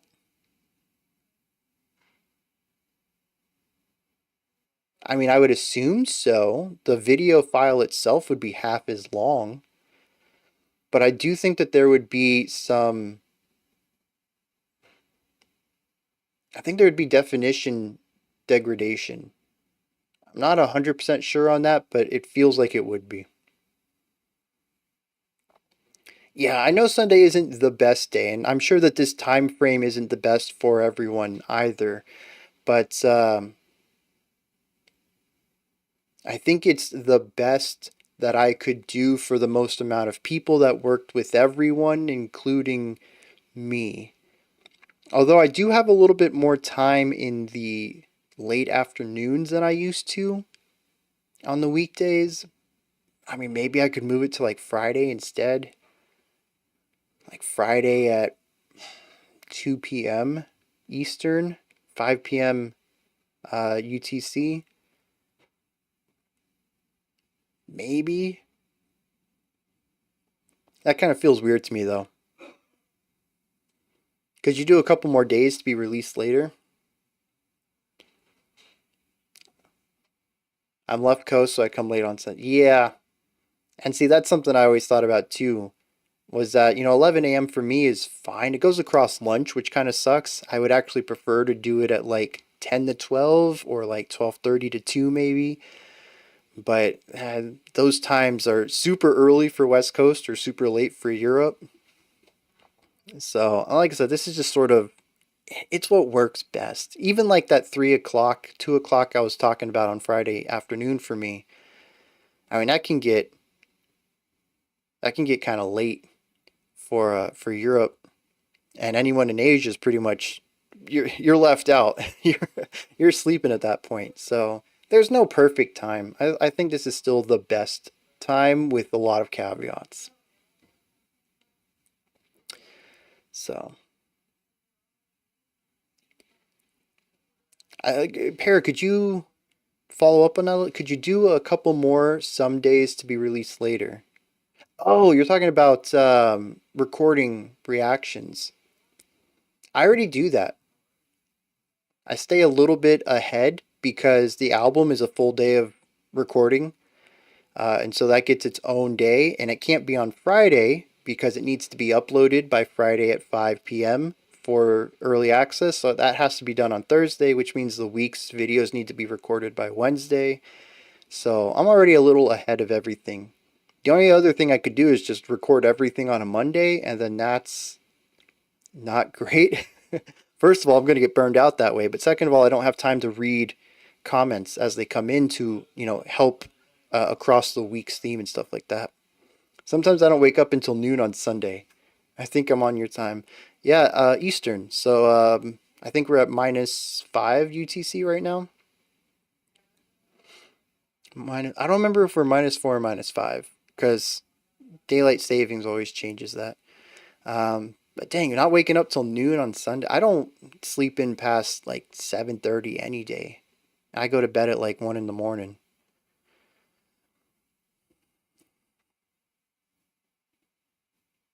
All right, so we're -4.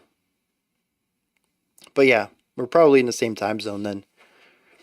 Some US guys would be at work. Yeah, I mean, yeah, that's the thing, man. I'm also technically during church right now if you're East Coast US and you go to church, so it's not great for that either. 1 a.m. standard bed. Yeah. I try to go to bed earlier. Every day I'm like, all right, Brian, 11 o'clock, we're gonna get a good sleep. And then it's midnight and then it's 1, and then I finally get to bed and I'm up at 7. So yeah, we're in the same time zone then. I don't know. Everything works for me. I'm not upset with my workflow as it is. It's just an interesting thing to think about that I do work 7 days a week. Saturdays are quite light. Some Saturdays I don't do anything, so it's more of a guaranteed 6 day, and Sunday's only half a day. But all right, let's wrap this up. I said I was gonna wrap it up like 6 minutes ago. Yeah, see, it's dinner time over in was that the UK? Is that where you're from, Mark? Have I seen The Making of Jane Doe by Converge at Berkeley? I have not, but that sounds fascinating. Oh yeah, I forgot about November. It always just kind of creeps up on me. And then one day I'm making videos, I'm like, oh geez, I need to switch this back because the relationship to UTC changes. So it's like, yeah, I'll be back tomorrow, 5 p.m. Eastern Standard Time, and I can't say 9 p.m. anymore because it's 10 p.m. UTC. Oh, it's one of those moments just kind of catches me off guard. I should prep for it better, but I don't. So yeah, and as you get further east from into Europe, especially getting into Asia, it gets late, even for what feels to me like a pretty early stream. What is Movember? I don't know what that is. Yeah, let me start wrapping this up while Mark explains that to me. Thanks everyone for hanging out with me today, checking out some cool music, good conversation as usual, and get stoked for this week's theme, which is something. I don't remember. What are we doing this week? I don't know. Y'all will figure it out tomorrow, huh? I know next week is spooky music. Oh, this is unique week. Yeah. Things that are wildly different from most things out there. Grow a mustache for bro, raise money for cancer charity. Let me look into that, because, I always have something of a mustache going on.